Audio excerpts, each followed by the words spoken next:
Right now? Yeah, audio's good. All right. Hey, everybody. Welcome to the Carl Skate Podcast. What episode is this, Willie? Episode 10. 10. Okay, let's go. We got Alex Covey on. What's up? Glad to have him on. Yeah. So getting into it, bro. What you got? What you got going on today? Went to work earlier. I'm a carpenter, so we're working on a pretty big remodel right now. Uh, and then, yeah, mostly just had this. I might go skate a little bit after this. Yeah. Where you think of going? There's this curb that I've been breaking in near my house that's got these little ledges. They're probably only like a foot tall, but the thing's got to be like 200 feet long.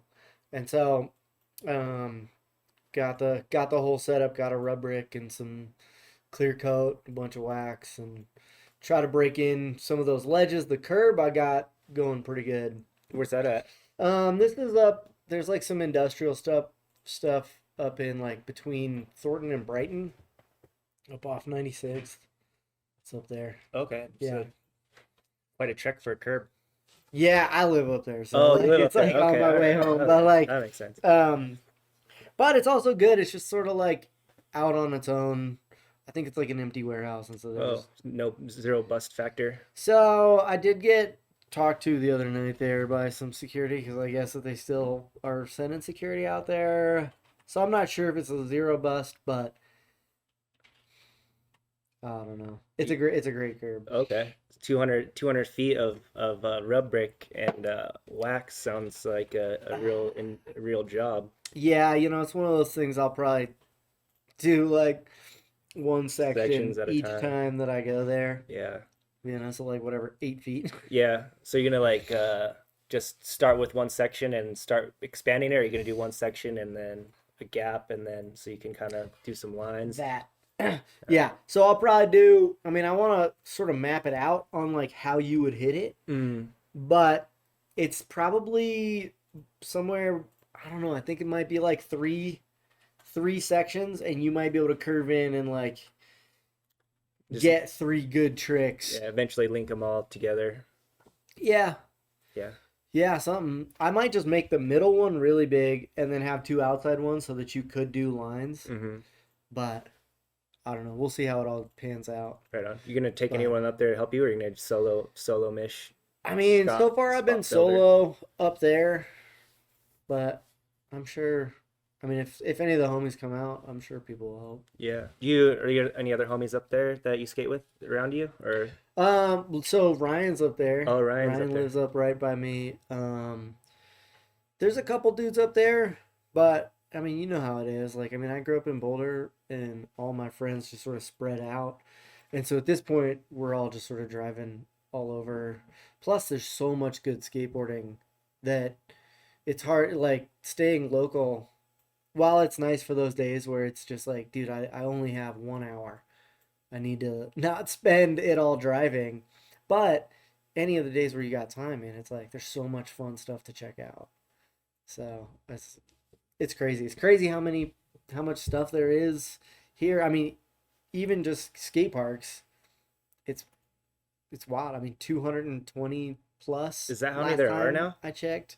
At least on what's the Colorado skate park guide Right. thing? That's Speakeasy. okay. Yeah. Um, and so I don't know if a lot of people know this, but like the whole reason that we have so many parks here is because of the lottery. And so the lottery gives half of their earnings to Colorado state parks. But somebody in the skate community, and I have been asking for years on who did this because they Hero. changed everything. Right. I mean, like really changed everything.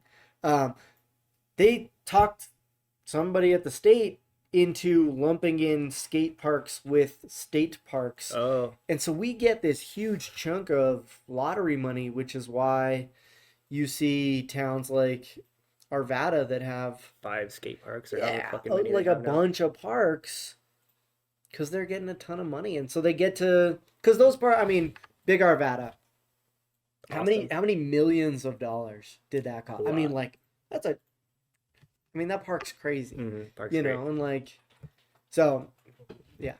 Yeah, that's wild. I wonder. It would be cool to find out who did that because that was such a baller move. I don't even know if they quite realized how big of an impact, but like I think the fact that we have all these parks has increased the number of skaters in the state. It's increased our coverage. It's increased people wanting to come through and do demos. It's increased. I mean, it really. I mean, I think that that person may have made a bigger change in Colorado skate history than maybe anybody else. And we Yeah, don't, and I don't even know who it neither is. do I. I didn't even hear. I've never heard that story before. Which is, I mean, It might not even have been a skater. It might. We don't even. How could you know? You know what I I mean? mean, I just feel like who's gonna be like, you know, we should just divert a shitload of money to these skateboards. They seem nice. Yeah, it could have been He- someone's dad. You know what I mean, or something Maybe like that. something. I don't Someone's know. mom. You know, who If knows? anybody knows, let us know. Yeah, definitely. We'll That get would be them, get sick. them on and see what their story is. You know, that'd be awesome. But yeah, I never heard about that. But that is cool. Like you said, it is a huge impact. And there's, I don't know, you know, how many parks were there in like turn of the century here? And there was like 20, So something few. like that, and they were all the I mean, I same. remember being a kid and it was like Boulder Park and Denver Park after they built it. Right. But even before Denver Park, there Oh. was like Golden, Arvada. Golden, Old Arvada, yeah.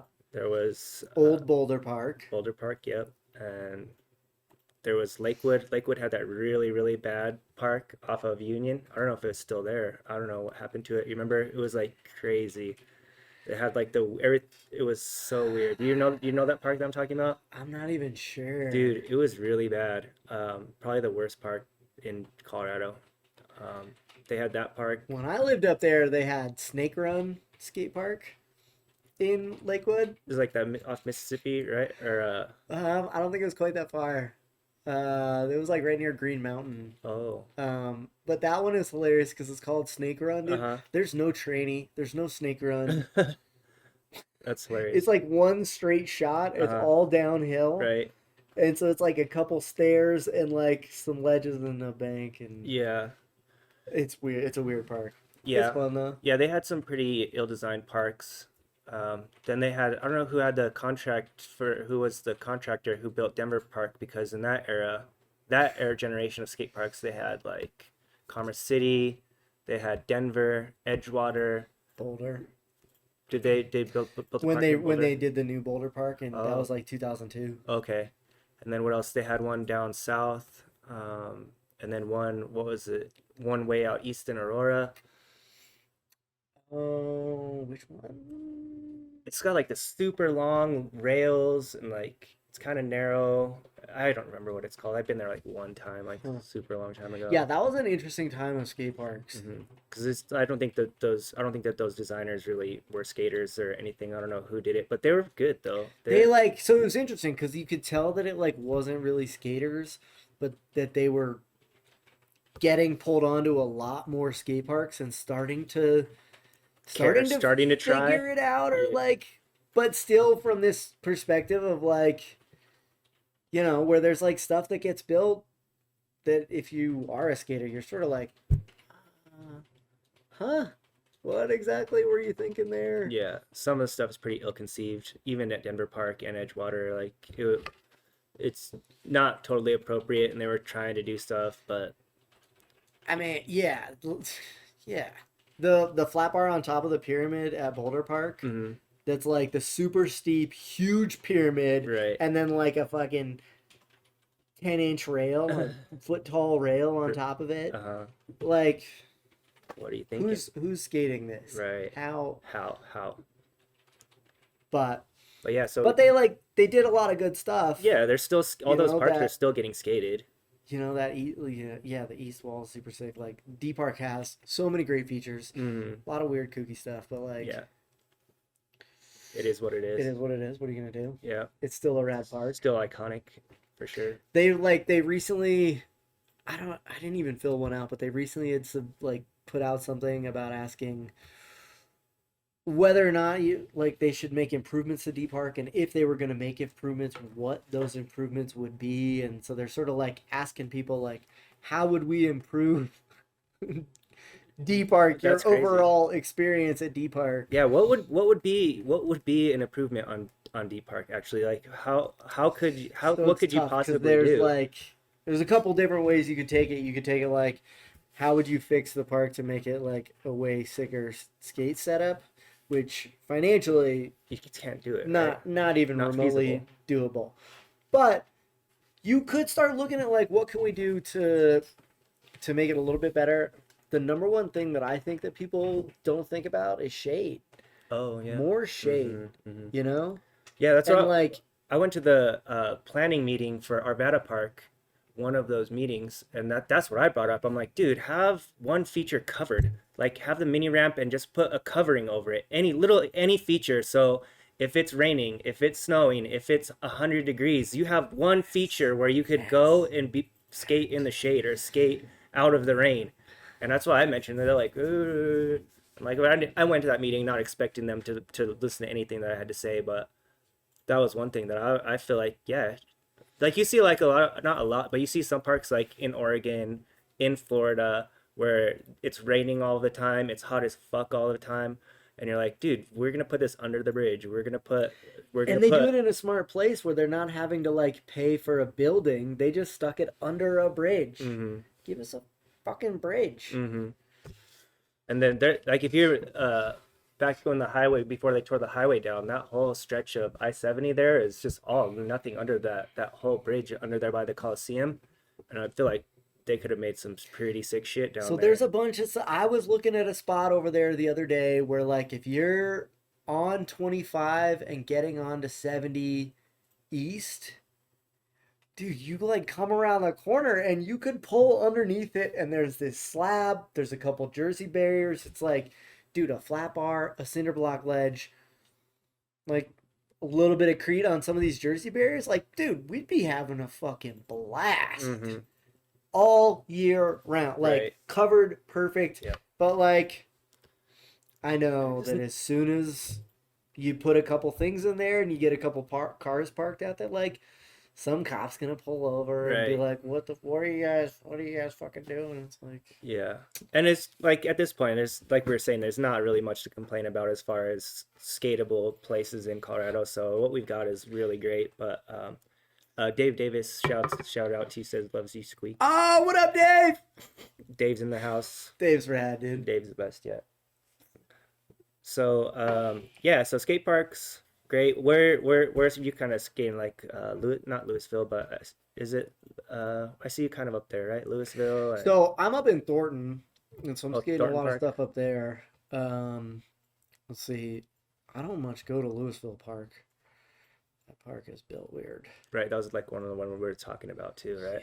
But they hadn't figured it out yet. Mhm. The tranny in that snake run sort of thing Mm, is like off somehow. uh-huh. I like can never. Just like pump it. I like can't even pump it right. That thing is really weird. There are some good ledges there, but I'm rarely up there. I mostly skate. I don't even know where. Like pretty much everywhere. Arvada. Hard to I beat. mean, Big Arvada. Mhm. You can always go to Big Arvada. Yeah. I've been skating a lot of the little DIYs a lot more recently. Oh yeah. So the one off 81st did a lot of stuff up there, and that one was really fun. The one off of the little triangle bridge spot that's got like all the rainbow murals in the background. I haven't It's been like there. the RTD. It's like a little RTD station. Oh, okay, I know which one you're talking about. Yeah, dude, that thing's super fun. Mhm. Yeah, I'm been skating some more curbs recently, getting into curb skating a little bit less impact. Yeah. And so there's a couple curb spots up north that are pretty fun. What kind of tricks are you doing on the curb? Dude, I've been getting super into slappy crooks. I'm just Oh, okay. like Front or back? back. I've only done a couple front ones. They're so It's much kind of harder. scary, Dude, right? they're so much scarier. They're so good though. Uh, I've only gotten like one or two good ones, and it was like one session. Gotten a couple other shitty ones, but like there was one day where I had a couple that I was like, okay, that's a good feeling trick. yeah, I I'm don't not want to sure. do more of that. I'm not sure if I know how to slappy. I'm not sure if I've done a slappy ever, a proper slappy. I'm like ollieing onto the curb doing tricks, and that's not cool, I guess, right? I mean, it's skateboarding, so it's whatever. But like, there is something about Smash it in. smashing in, that it's a different thing. It's skateboarding so rad because there's all these little pockets that you can break into and get a little something different out of. Yeah, And definitely. slappies are, a fun little pocket that you can get into. For sure. So I'm thinking like, is it the super tight trucks that for the slappy, or the super loose trucks, or any kind of trucks? Like I don't know how to Mine are do them. pretty in the middle. Hmm. They're certainly not super tight, but They're not squiggly. they're not super loose. Like I get on some of my buddies' boards and I'm like, dude, you need to get your fucking alignment checked, man. This thing turns way too much. Right. But like that's what's rad about skating is like it's just different for everybody. So I don't know, because some people talk about that if you have tight enough trucks and you turn hard enough that it sort of lifts that up. Right. I definitely get that for the front side ones, but like, if you're doing a like slappy crook, you're certainly not like, Leaning. Yeah. I don't really understand it. I've watched it in slow motion. It still doesn't make sense. It just sort of jumps up there. Hmm. But man, so yeah, slappies are fun. Curves are fun. Definitely. So kind of want to go trace it back. Just tell me about like where you came from. Like, So born and raised in Boulder. Grew up there. Um, more like where your parents, what do they do? so my mom was a psychologist, and my dad was a engineer. Okay. So grew up in North Boulder. And they're from Denver or My Colorado? dad is from Colorado. My mom is from New York, Okay, what part? Brooklyn. Okay. So I go back there, and have since I was a kid, and so like I've gotten to skate a lot of cool Brooklyn So you got a lot stuff. of your family still in New York City then? Yeah, it's not much. We don't have a big family, but like my aunt lives in Brooklyn. My uncle lives upstate. He has like a little property upstate. Okay. But yeah, Brooklyn's sick. I was skating, Brooklyn Banks, and Okay.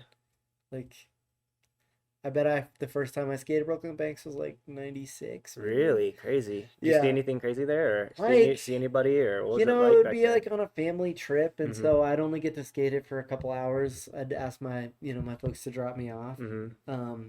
But my aunt, like I said, she lives in Brooklyn, Uh-huh.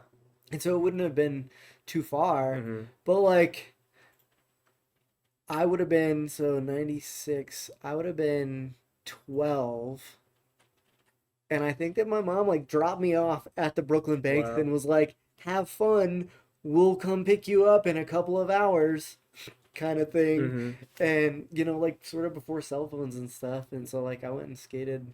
I don't know, like I don't remember seeing any like big name people, but Uh, like there was there was some people there there was skating. oh yeah, there was people there skating, and it was super sick to like just be a little grom at that session, Yeah, and that's wild. did a couple little tricks on the bank, and then um I knew I don't know when I'll really get to come back, which is dumb because it was a family trip. Like I'm gonna be back there next year. Mm-hmm. I don't know what, but I remember just being like, I gotta try the nine stair, Mm-hmm. and like there was no way that I was gonna land a nine stair ollie like Uh-huh. at all. But you charged it? But so I just like charged it, popped, kicked out, and was like, yeah, Uh, I you, tried it and bailed, and it uh-huh. hurt and cool, Yeah, and that was like that was it. the whole thing. That's awesome. I got to skate it a couple times before they ripped it out, but I thought they kind of turned it into like a skate spot. so they've like brought it back now. Mm-hmm. And there was like little spots that you could go to, but they had fucked it up for a lot of years. You didn't ollie over into the on ramp though. No way, dude, that thing's The way gnarly, bigger, way right? bigger. Like you see it just like everything. You see it in the videos, and you're like, man, I bet I could do this or that. No Or fucking you way. get there, and you're like, fuck, I can't even roll up to this. You can't thing. even roll up. How do you even get speed to You're get up? looking at it, it's like, wait, like, dude, it's crazy. It's crazy, dude. You Yeah. need like a fucking Wallenberg rolling, I feel like, to, And to then get over that yeah, then you see some of the tricks that have gone down there. switch flip, fucking was it nollie I was varial about to say flip? like The nollie nollie back heel kind of shit. who I did was forget, it dude. was it fucking what's his face? Nollie varial flip like perfectly over that? Was that not Gall, what's his face? Total New York head. I always forget his name. Anyways, Gall's rad. Gall's rad. Definitely. I'll think of him. Uh, I always forget his name, but he's so sick. yeah. Okay, but so anyway, Anyways. so yeah, mom's side of family's out of New York. My dad is from Colorado, and so more, our family's more from like his side of the family's more from Colorado. Like what part? Like Aurora, is where I think where he grew up. Hmm. Um, but so yeah, grew up in North Boulder. Um, let's see, I found a skateboard like down by the creek near my house. Really? I think you're the second or third person. Shad said that he found his first skateboard in the creek too. I don't know if anybody else said that. Did somebody else say that? I know Shad said that. I found my caster board in a creek too. Nice, dude. Dude, I Yeah. should go to the creek, bro, and start Dude, looking for fucking Creeks skates, are where dude. it's at, man. So I like found this board in the creek and brought it back and was pretty stoked on it. I mean, I guess that I should rewind. I had a little Nash board, I think. I've never found it, but it had like a little saw blade with some blood on the top. It has like the top graphic with a clear grip, but it was like an old school style board. But that was when I was like really little, and I don't think I ever stood up on it. I Well, think I those just, boards were terrible. yeah, Anyway. I think I just kneeboarded around. But then I found this board by the creek and was trying to figure it out. And dude, we had this like pretty hot biker chick that lived across the street from Mhm. us. And she was like, I'll teach you how to skateboard, and like taught me how to tic tac and Uh-huh. push around a little bit. Kind of got me started. Um, and I remember, and like the reason that I was like so stoked on it is I remember being at school and seeing this kid do an ollie and being so confused. I had started getting a bit of a grasp on the physics of this world, how things work, but I watched this dude standing on a skateboard jump and it just fucking magically came up with him. That doesn't make any sense. That's some Magic. magic. I like really had no idea. I like thought about it, and this is before I ever like fucked around on a skateboard. But I was like, maybe he's pushing out on Gripping the it. foot and able to. I was like, this doesn't make sense, and that didn't really look like what it had. Like I was so confused, and so I got this board, and I was like, I want to do some magic. What the fuck? But I couldn't at all. It was super hard. But I remember like it was that not being able to understand it that then when I saw a board, I was like, oh, I wanna fuck with that. And started doing it a little bit with my buddy Kaya. We went to the same school, and we were Kai both is such a Boulderite name, by the way, bro. It's like that is the It is. ultimate, It super ultimate is, dude. Boulderite It name, super dude. is. That's awesome. Oh my god. And so we were in 6th grade together, and he skated, and I skated, and like it was rad. I was stoked on it, and then I walked into, I did it for long enough that like my dad was like, "All right, I'll get you a board now." Okay. Did you have any Um, brothers or sisters, or you only child? I or- got an older brother. Okay, and he was never into skateboarding, nothing. No, I mean he dabbled a little bit after I got like super duper into it, Uh-huh. but like he never got into What was he into? it. He was into like DJing and like playing guitar and stuff like Okay. that. Did any of the is there any influences that any kind of things that he did that rubbed off on you that kind of shaped you or inspired or influenced you? Um, not really. We were I mean, Kind of we were- different yeah, leveling. kind of doing our own thing. How much older is he than you? 3.5 years. Okay. Yeah, Not that's a enough. ton older, but like right on that cusp of like where we were. Not relevant to each other. Well, and like not really hanging out in the same groups. Hmm. His friends were like older enough that I was like, not just like, oh, the younger brother, but Mhm. like the little brother, Right. kind of thing. So I don't know, but Have you guys grown closer after you guys went to adulthood, or getting opposite, or? way far. I don't actually talk to my brother anymore. Oh, okay. All right. I see. Okay.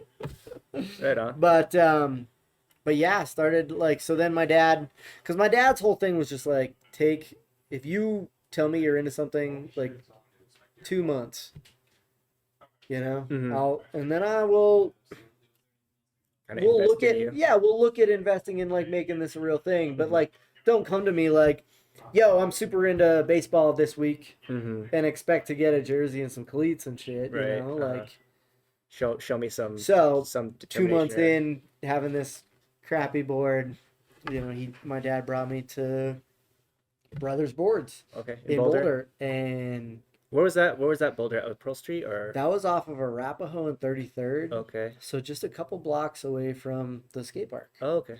Um, and so I went in there, and it really that really changed everything. I was like Definitely. super stoked on skating and was like, man, this is super cool. But I went into Brothers, and just the way that they welcomed me into that, and how quickly I could feel that that was just gonna be my new family. Mhm. Um, that really that it was having a shop that really very quickly made me not just like be stoked on skating, but like fall in love with it. Mhm. And I really quickly knew, I was like, this is it. This is what I'm doing. Like, this is fucking life now. Yeah. It's But it crazy was how your mind once you there's something that just switches your freaking brain, and it's like you go from like very low under exposure and understanding to be like completely immersed and dedicated to it. It's crazy. yeah. I'd never been as interested in anything as I was in skating, and so it changed everything. It changed I'd never done a deep dive into something like that. And then And you're you at what get, age now? 10? so this would have been 11. Okay. Um, And year? so I started in 1995. Okay. So Like how old are you now? now 39. Okay. Um, I don't even remember what we were talking about. We're talking about immersion and skateboarding and Oh yeah, cause like, dude, I got my first magazine, and like, what was it? Thrasher? so Transworld? the first one was a Trans World. Mm-hmm. Parents weren't ready to commit to Thrasher. Thrasher quite Okay. yet. And not Big Brother, right? Oh Big Brother man. was the best. I had to like, I got like like a hand me down issue from somebody else, or I'd go read it at The shop. Brothers. Mm-hmm. Dude, I would. Oh man, of course I was obsessed at that age. Like I was like the target audience of anything that Rocco touched. I love Rocco, bro. Dude, Rocco's rad, and a Rocco's lot the of people best. fucking hate I Rocco. don't know who could or why they would.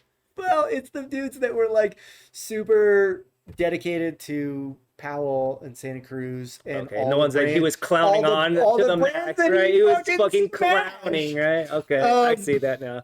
You had to remind me. but like, it was everything to me. World Industries, Oh yeah. dude, like everything. Mm-hmm. Like that was Do you have any World Industries tats? no. Okay. That'd be sick though. Yeah. That'd be rad. I would do a World Industries stat. Yeah. That would... But yeah, so like, but like had never done, had never been that invested in anything. Mm-hmm. And started getting some videos and What was like your first skate video that you have? I don't know what the first. Damn, I don't know. I bet that so it's probably gonna be. I bet that it was Thrill of It All. Really? Yeah, Okay. that one. I remember having that one real early, and just rewind, watch it again, watch it again. Dude, that video Do you still have crushed. it? Oh yeah. Yeah. And so that that real early on time period, doing those first real deep dives and like realizing how rich this culture was, that's when I first started tucking stuff away. I never was into like using stickers, but I would always Just save them. get stickers, and I would put them, and I started with a little box, and I'd put them in this little box, and I put them away, and I started getting a little bit of a video collection, and that was Just pretty just cool. consuming skateboarding. Oh, dude, it all all day, every day, it's all I thought about. I fingerboarded through every single class. I skated at lunch break. I would have my mom drop me off at school early because we had good ledges at school, and I'd skate them before school. Um, I mean that was later, but like, yeah, and started tucking stuff away, and I realize now that like that was part of just me starting the collection that I have now. Mhm. That's the Denver Skate Museum. That's all your personal collection? Yeah, I've just been collecting for this whole time That's now, wild. so 20 something years. That's cool. Um, And so we'll talk about the museum a little bit because what's that all about? so Denver Skate Museum, I had been collecting for a while. I had a solid board collection. I had some other stuff. Um, and I was getting hurt more. And I realized, I'm certainly not going to be skating at the level that I was skating at forever. And I wanted an out of how do I stay in the skate community in a real way? Because I have done injuries, and I'm just not good enough at getting out there if I'm not actually going skating to like really stay in the community. But if I had something like a museum, it seems like it'd be a lot easier to maintain something like that and maintain those relationships and have people hit me up and want to do podcasts and cool shit like that. Right, for sure. This is the kind of stuff that is able to fill my skateboard bucket without me Getting bucketed like in the street. getting bucketed, dude, totally. Right. So that was sort of the start. Was I got super smoked a number of years ago and was like, what's a different route? And so my first thought, I was like, maybe I can be a filmer, and then I was like, I fucking Michael J. Fox over here. So I figured, why not do something with this collection? Mhm. And so if I can teach other people about skating or show them stuff that reminds them of their childhood, for me, skateboarding has been the best, like the best thing for me in my life. It's given me my entire friend group, which is, my family. It's given me purpose. It's given me all the stuff that I want out of life. And every time I learn about another part of it, this amazing world of skateboarding for me gets a little bit bigger. And if I can make that world a little bit bigger for somebody else, stoked. That's awesome. So yeah, that's kind of like the inspiration. I feel I definitely 100% like feel your vibe with that. That's kind of what I'm doing here. Basically, Yeah. it's like I don't know. Were you ever like sponsored or anything like that? Or I mean, I skated for brothers on like the B team, and then I skated for Meta for a little bit. Um, do you have any like parts or yeah, I look? had some parts in some of the Meta videos in like the Motherly Love, and I think I had a little bit in Hoagies and Grinders maybe. That's cool. Um, So I mean, you nothing, definitely kind of just with your skating, you made a little bit of a mark in a the little bit, yeah. more than most, obviously, for sure. Yeah, had a lot of fun. I mean, Boulder days were crazy. Boulder days were wild, especially like the young Boulder days, like Blue Skate Park. So now in Boulder, it's the concrete park that Mhm. Team Pain did. Okay. But before that, it was these blue wooden ramps that were sheeted with metal. Mm-hmm. That was run by the Y. Mm-hmm. It was like a YMCA thing. Okay. And so you like have to go buy a punch card and pay every time you go Full in there. pad up and everything. Yeah, you didn't have to full pad, but like you had to wear a helmet, and but it was like run by the Y, except that the dude that ran it was this dude Keith Davidson, and Keith Davidson is fucking super gnarly. I mean, he's a rad dude, but he was like kind of a scary dude when you were a little kid. He was Well, I feel like he was when rowdy. you're a kid, everybody that was kind of like when you're little, like that was kind of the scariest part was being around other dudes that were older than you, teenagers and like Big big dudes. dudes, and you're like, these guys are gonna make fun of me, like you know what I mean? They're gonna make fun of my clothes. They're gonna make fun of me not being able to skate. Like they're gonna get mad if I get in the way. Like that was like the scariest thing. I think is just the freaking your peer group, and then you know you're like, dude, these guys are not gonna like me. They're gonna just make fun of me.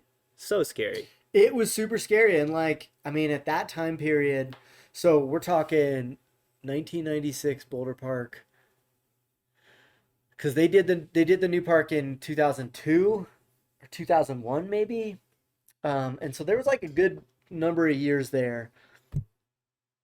And right at the start, I remember being like super terrified, but there were some cool dudes like Travis Toe, super nice dude. There was this dude that worked for the Wide, Justin, he was super cool. We did like some Y sponsored like trips. Mm-hmm. And so they would like pile us all in a van. Our parents would just sign our lives away. And they would just bring us up to. We went to this old indoor skate park called Big Fish up in Breckenridge. Uh-huh. And they just like piled a bunch of little kids into a van and brought us up there. Like, nothing was like, I mean, it was through the Y, but like, I just went home to my mom and was like, Mom, this dude Justin said that we could go up to this thing, like sign this thing so that we can go skate with these older dudes. And so they like brought us up to this indoor park, and um, our parents gave us way too much money to buy candy with. Oh, so we shit. bought like a shitload of candy Uh-huh. and like skated this thing. It was that trip that my buddy Reed, he said that my shoes had been squeaking on the ramps at Boulder Park, Oh, okay. and he was like, "We're gonna call you Squeaky," and that stuck for a couple years. And then I guess when I got older, I was like, "It seems like the more distinguished version of Squeaky would be Squeaks," Uh-huh. and so that's And I feel like in skateboarding, having a moniker is so OP. You know what I mean? Because you're like, you're skating a spot, cops come, they're like, who is skating that rail? And then you're like, oh, it's my buddy Machio, bro. And you're like, who the fuck is Machio? Yeah, Like, how am I gonna find this guy? yeah. Like, And it's they're like, so you have. I feel like you, especially in those days, you like have to have a moniker. Yeah. And if you don't, like, yeah, that was my friend Alex Covey, bro. He lives in Arvada, and you're like, oh fuck you, You're like, bro. come on, dude. You couldn't have said Squeaks. I know one of my homies got ratted out. They just told him his name, bro. They were at his house. Yeah. The cops came after his ass, dude, skateboarding. Well, he broke a fence. He broke a Yeah. fence, and then yeah, the cops were at his house that evening. I didn't rat him out, but someone else who I won't say did. But dude, Boulder Park back then was crazy. So like the Boulder Dicks were the older dudes at the park at that time. And so like Chris Session, Brian Ball, like those kind of dudes, Neil, and so like those were like a lot of the dudes that I was looking up to. And those dudes were fucking gnarly, and like yeah, it was intimidating to be a little kid at that point. But it was also really cool because I would go, like, the skate park was super intimidating, but then you go back to Brothers and chill at the shop for a little bit, and like those dudes would super talk to me, and learned a lot of stuff at that point in my life. Not all of it was good, but you know, that was a really I was a really impressionable age, and like being in a shop back then. And back then, like, they had couches set up, they had a TV, they had all these videos that you could just put on. They had like a whatever you 007, the video game, Oh, whatever that one was. N64. They had an N64. Uh, Like, they had some video games that were just rigged that you could play them, so you could go play, what was it, Skate or Die. mhm, Like, you could just fucking play that. mhm. There's this Mexican restaurant next door that was sick, and you could get like a big ass quesadilla for like $2.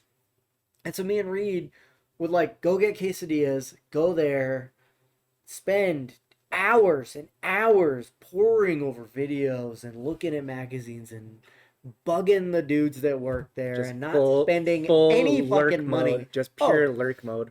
it's crazy to me because like now, like you can't just like go into the shop and be like, I'm just gonna fucking chill. Yeah, And those days are over.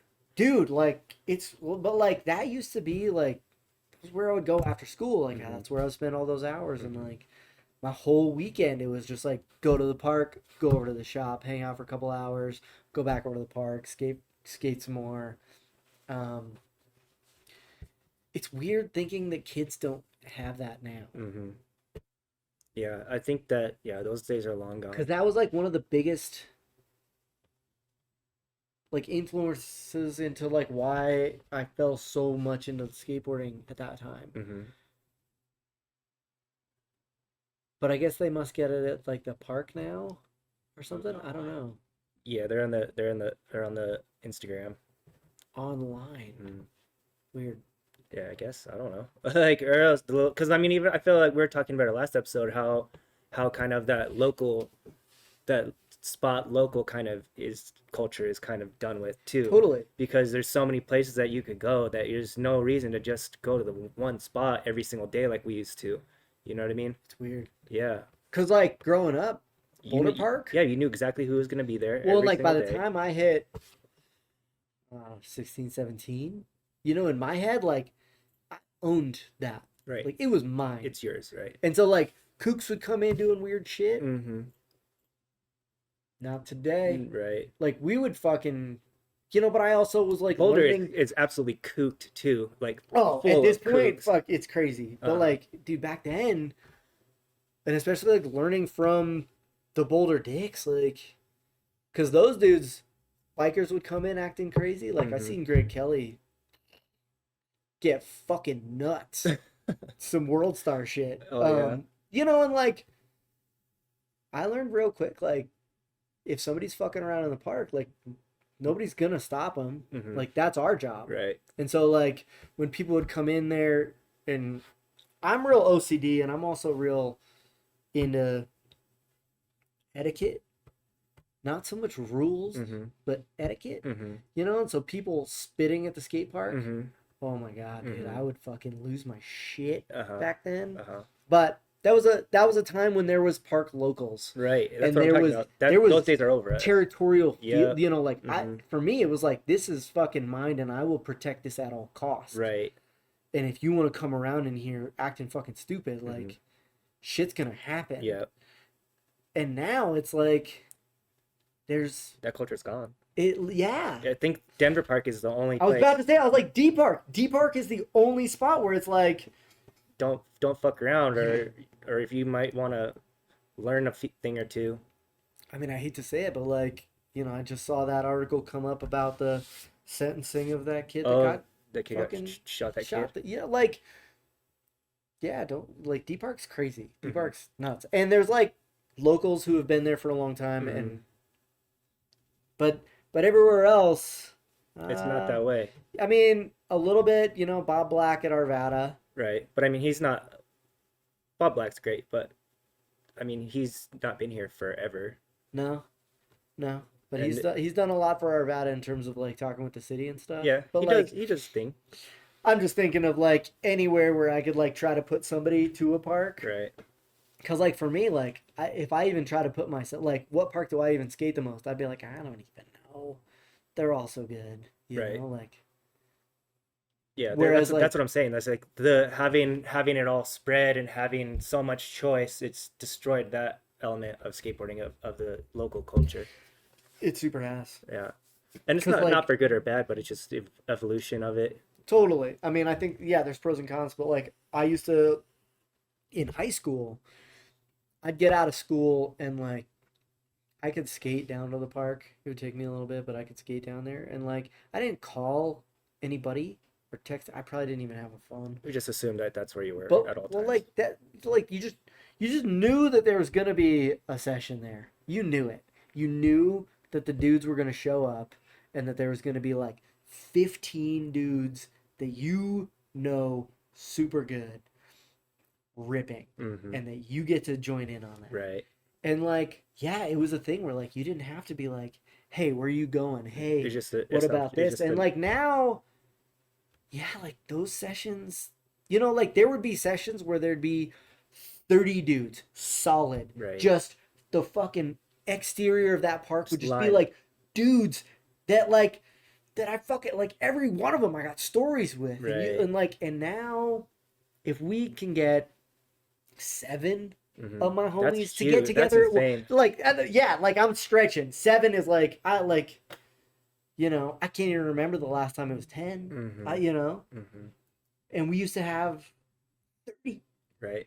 like, and that would be like fucking twice a week. Now that I think about it, though, I feel like the Kush crew was pretty tight. Golden crew for a few years during the pandemic and stuff was pretty tight. You'd pretty much go up there and we'd all be up there. Arvada crew, there's never been an Arvada Park crew after the Blue Park on Barbaran. After that, before that, it was like, yeah, there was, you know who was going to be there. You knew who was going to be at Anderson. You knew who was going to be at Denver Park. You knew who was going to be at Wheel Park in Aurora. You knew who was going to be like, you know what I mean? Yeah, And somewhere along you the line that you all fell knew. apart. Yeah. And now it's so different. Mm-hmm. It's so different. And like it's kind of cool. There's some parks near my house where I see some of the local kids. But like as soon as that kid turns 16, Yep, they're all around. it's going to change immediately. Like it is so clear that it's like, yep, he's 14, he's killing it. He doesn't have a license, which is the only reason why he's at these parks. Exactly. But I mean, it was kind of the same way for us, but back then we didn't, choice was limited, so it didn't make sense to just drive to, if I'm skating or if I'm my local park's Arvada Park, it doesn't make sense to me to drive to Golden Park or to even to Anderson because the difference between those parks weren't that great. Unless I wanted to go skate with the guys that were at those parks, right? And I'm Yeah. like, Yeah, unless you're trying to like make a mission out of it like that. right. But yeah, Boulder was a small enough town that like you'd meet down at the park, and if you wanted to skate campus, you'd skate up to campus. You want to skate Pearl Street, you'd skate over Pearl Street, or like hop on the bus or something, you know? Or you just go skate the park, Mm-hmm. or like go skate Willville. Same thing. You could skate up there. You could take a 5-minute bus ride if you wanted, but everything was pretty close. Mm-hmm. Yeah, we just never really went anywhere else. And then Boulder is pretty isolated in a sense, especially when you're that young. Like you really have to mission to get out of Boulder just for a skate trip. Just like Yeah. you have to go to Boulder to skate. You know what I mean? Like you're on a mission basically if you're coming from the metro area to go to Boulder. You're on a mission. It's not just like some casual like let's go to Boulder Park. Like why would you do that? You know what I mean? Especially in those Totally. times when they had the old Boulder Park was like for me, from an outsider, not skating that park, I'm like totally unappealing. You know what I mean? If you're local and you kind of are grooving on it, it's another thing.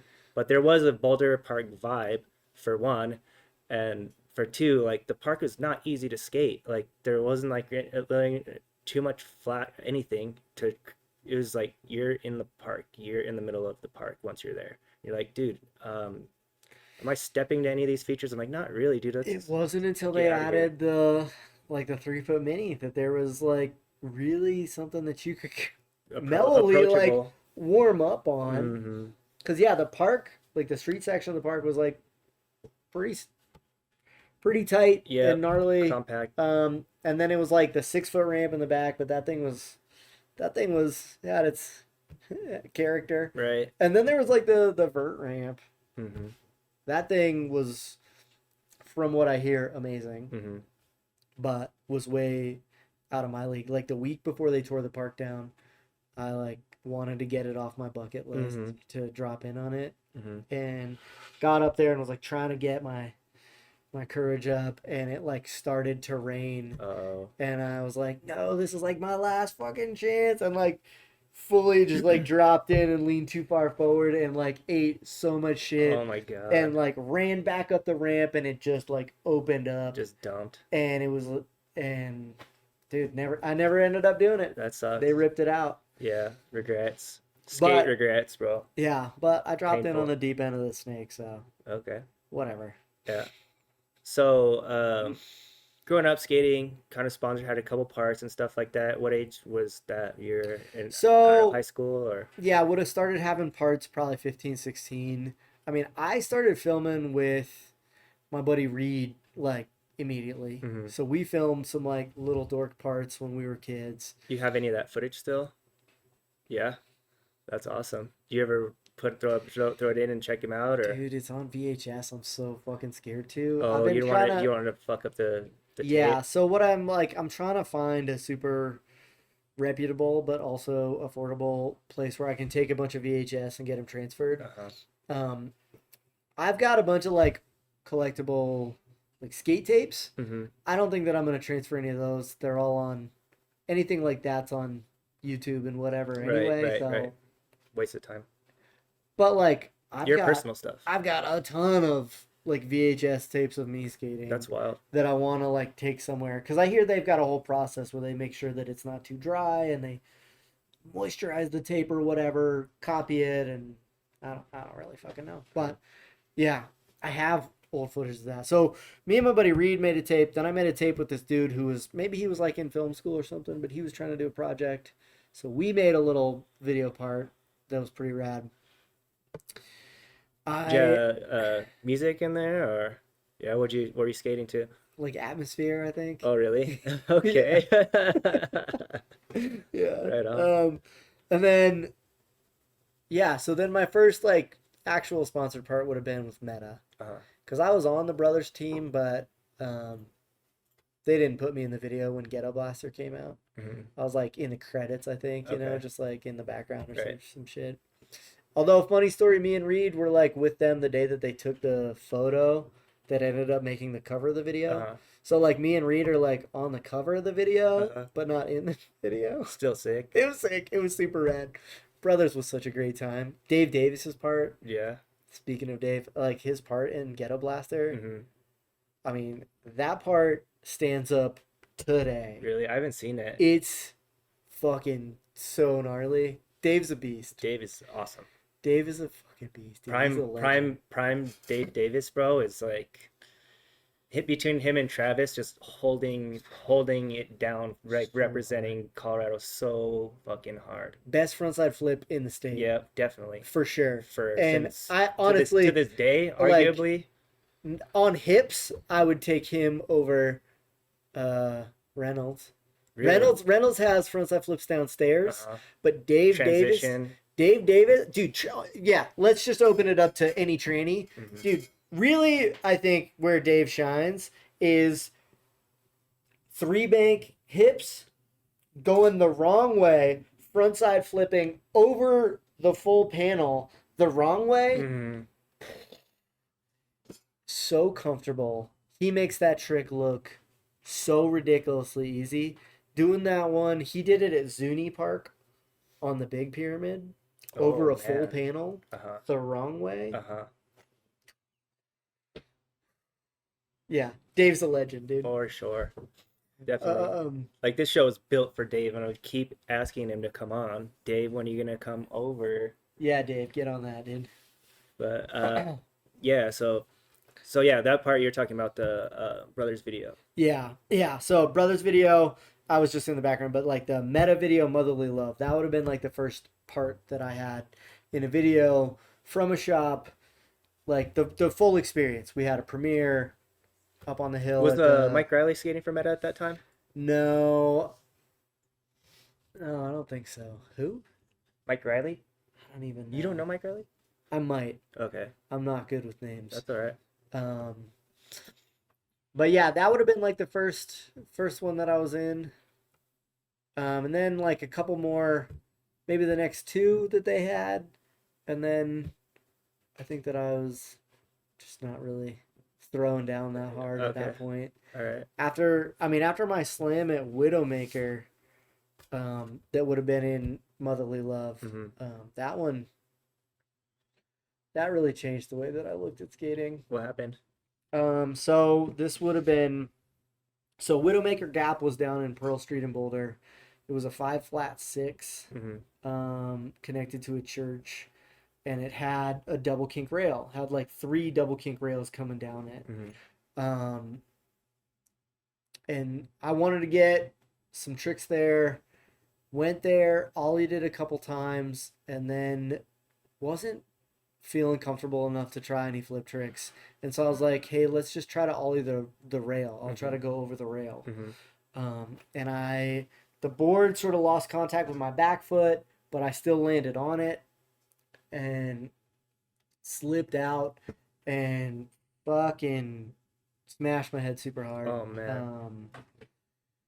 And that was a really weird one. I like hit my head and I felt my hands come up and grab my head, and I looked down and my hands were just laying in my lap, and that really fucked with me. Yeah. Um, It's like it- full concussion. yeah, it was super bad, super bad. That was like, I think, the moment that it really sunk in that I was not. You're not the stunt master. Well, I was not gonna go pro. I would like up to that point, it was like, this is gonna be my whole life. I'm gonna go like I'm gonna do everything I can to go pro. Mm-hmm. Um, and but filming for that first video part and getting as broke off as I did, and realizing for me to get those types of video parts, what it's gonna take, Mm-hmm. it just wasn't worth it. Yeah. It wasn't as fun, feeling like I had all this pressure to do these tricks that were probably just not realistic for me to be trying at the time. Because I really wanted to have a super good part, you know? I mean, at that point, it was like, how much can I put on the line to give this my all, you know? Mm-hmm. And see whether or not I have what it takes to go pro. Mm-hmm. It was quickly that I was like, I do not. that That is not what I have. I do not have what it Right. takes to go pro, because it was brutal. I mean, that fall was really bad. Yeah, it's and, scary. like, really changed things for me. And so then after that, I was like, all right, cool. I'm gonna skate, have fun. I would love to have a shop sponsor, you know, make videos. I had, crew of dudes, 98% that we had started, and we were starting to make videos. And so then it was just like, I'm chilling. Mhm. I've got everything I need right here.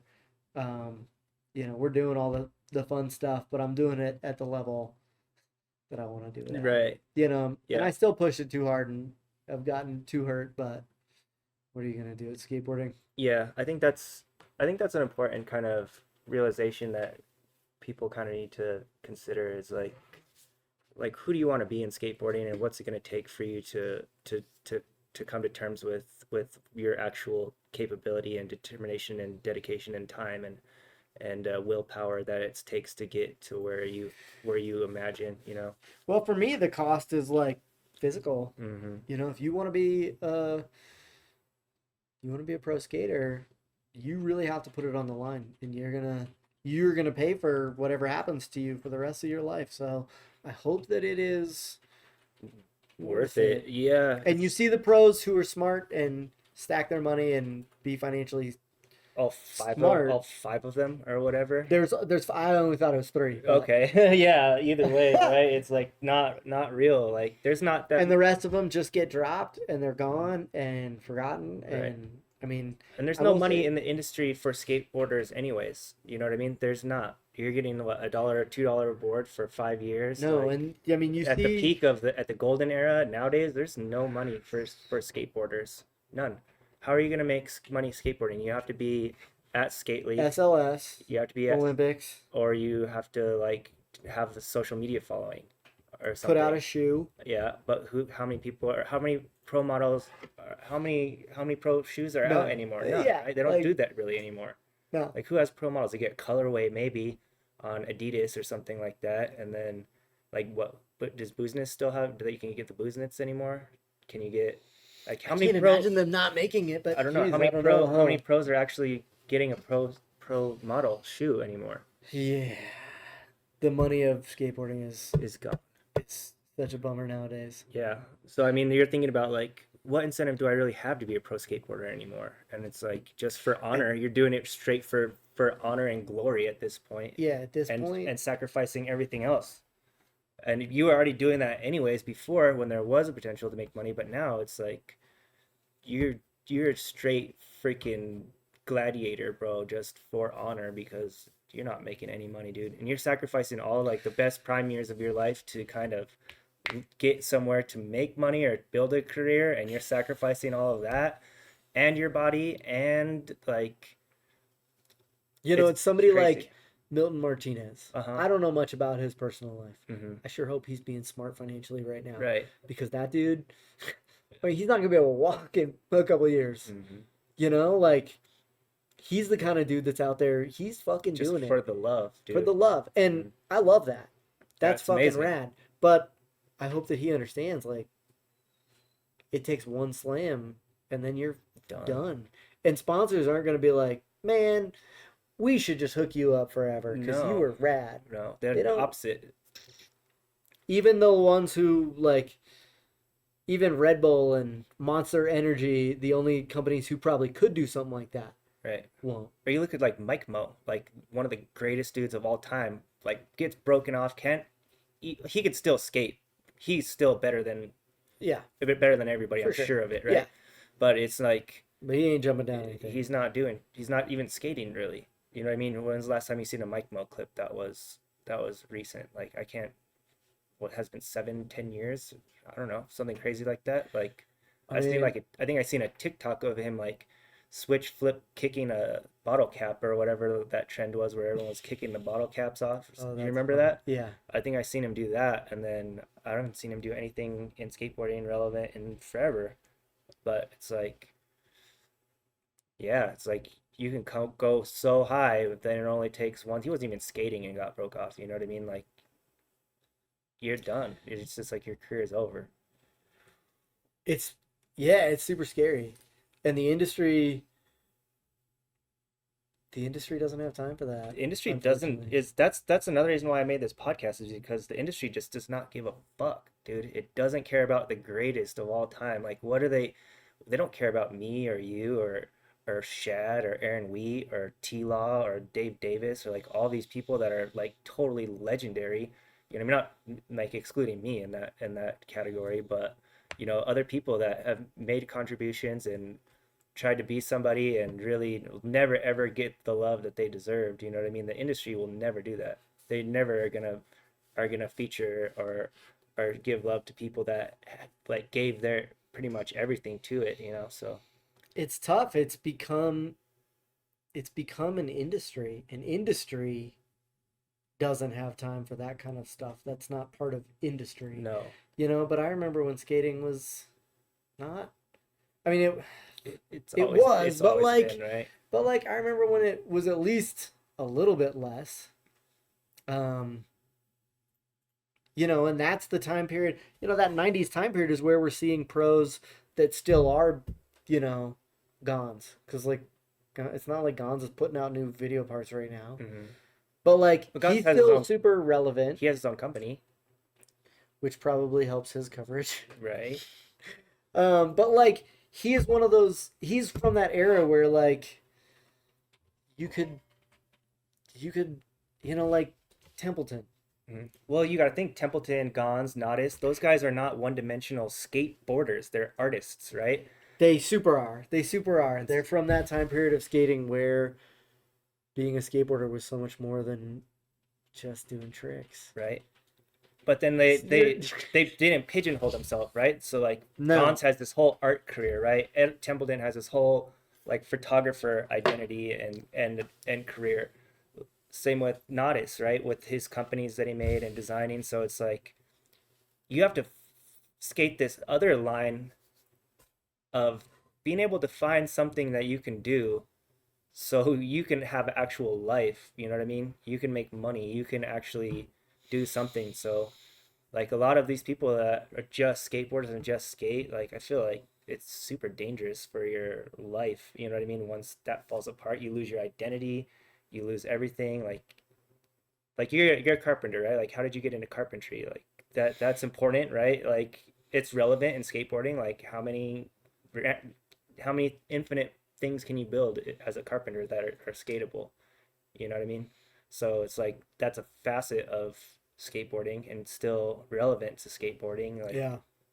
but like talk about that a little bit. Like, how'd you get into carpentry? So, carpentry's rad. So, my dad was an engineer, so not a carpenter, but he loved building stuff. And so, like, we had, uh, he set up a room in our basement that was like the workshop, and we had a bench top and a vise and tools, and I was messing with stuff when I was pretty young. He got me my first like little tool set or whatever when I was like 5. Um, but he would really talk to me a lot about how things worked and how things interacted, and I think that I took to that stuff pretty young. Um, and then I was always tinkering with stuff.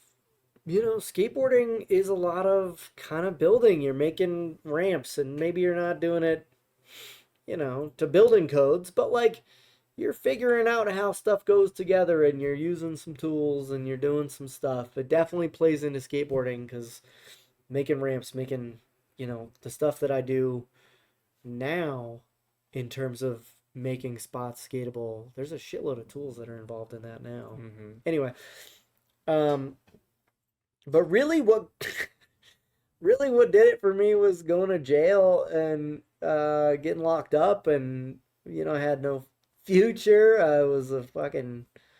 I had worked a couple of restaurant jobs, and I'm about to get out of jail. You want to talk about that? Like what kind of jail? Like what how did that? How did you don't just go to jail? I've been to jail. I didn't just end up there. Like it doesn't happen Oh, to you. no, it doesn't. Yeah, You don't have dude. to like I said you don't. No, it's whatever, dude. Dude, so I mean, I used to sell a bunch of weed, and this girl robbed me for a bunch of weed the day that my mom died. Oh She no. didn't know that my mom was gonna die right then, Mm-hmm. but I like told her after the fact. I was like, "Hey, I know you robbed me for a bunch of weed, and my mom just died, and so I don't really have time to deal with your bullshit." Um, Whatever. She came to try to buy some more weed for me like 5 months later, and her and my girlfriend ended up getting into it. I was pissed about stuff and was gonna go fuck her car up. I grabbed this ornamental sword I got in Spain, but then they got into it and that wasn't going well. And I was like, fucking quit your shit.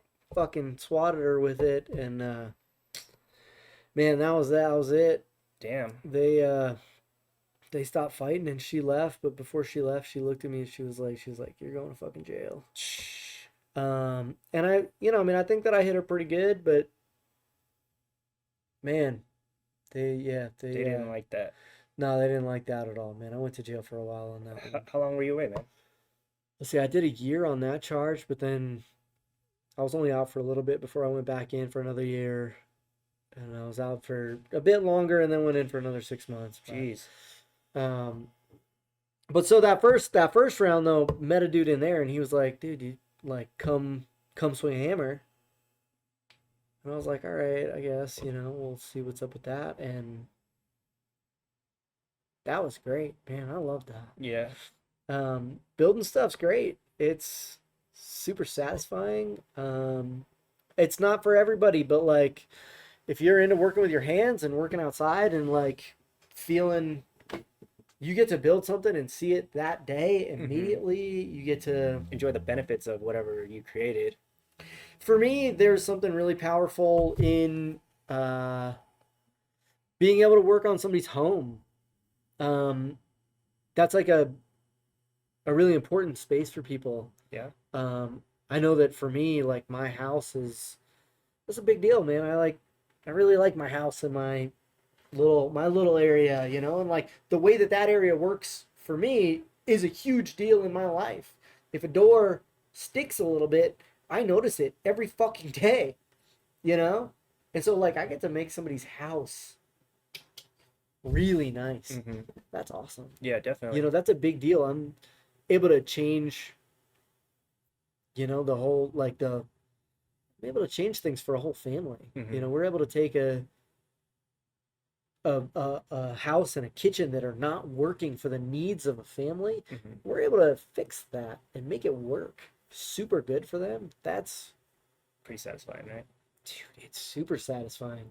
Because for me, doing that for my own self, I know how big of a deal it is to have my house work for me. And it's not just about doors that stick. Sometimes it's about you don't have enough bedrooms for everybody to have their own room. Mm-hmm. And maybe you add a bedroom onto something, and like now everybody has their own room, their own space. Like building stuff's cool. Definitely. Plus wood is rad. Wood's It's a pretty cool medium. I mean, wood's crazy. It's like super fucking strong. but it's like always moving, like wood grain, like It's some alive basically. it's dude. And we just like mill it down and make super beautiful shit out of it. Mm-hmm. Wood's crazy, man, Mm-hmm. and like it can, dude. Yeah, wood's fucking wild, and skateboards are made out of wood, For sure. dude. And like, there's a reason. Like skateboard, like wood's But like fucking even sick.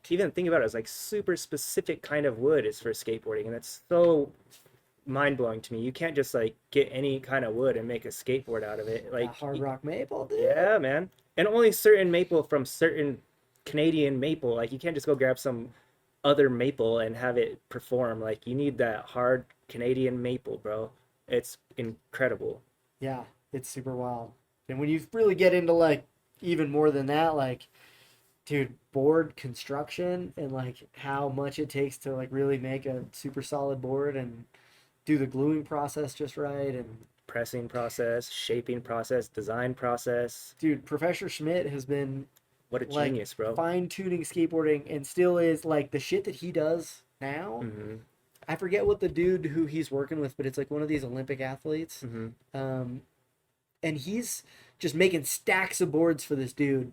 And then every board, the dude like writes notes on it and then like gives it back to him, and they see exactly where it broke and exactly this and that. And the dude is like, he's super big. He's like 6 something, 200 and something pounds, but like, you know, a tech rail skater or something.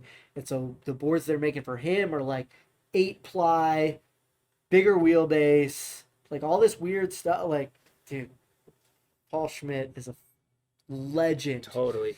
When I started the Instagram page for Mhm. the Denver Skate Museum, Mhm. the first follower that we had Mm-hmm. was Paul Schmidt. Wow. It was like, I was like, okay, we're doing something Wow. right. If That's he's the amazing. first follower, That is amazing. this is gonna go good, dude. That's so cool, bro. Yeah, What an he's- honor. That's amazing. He's amazing, dude. He's Yeah.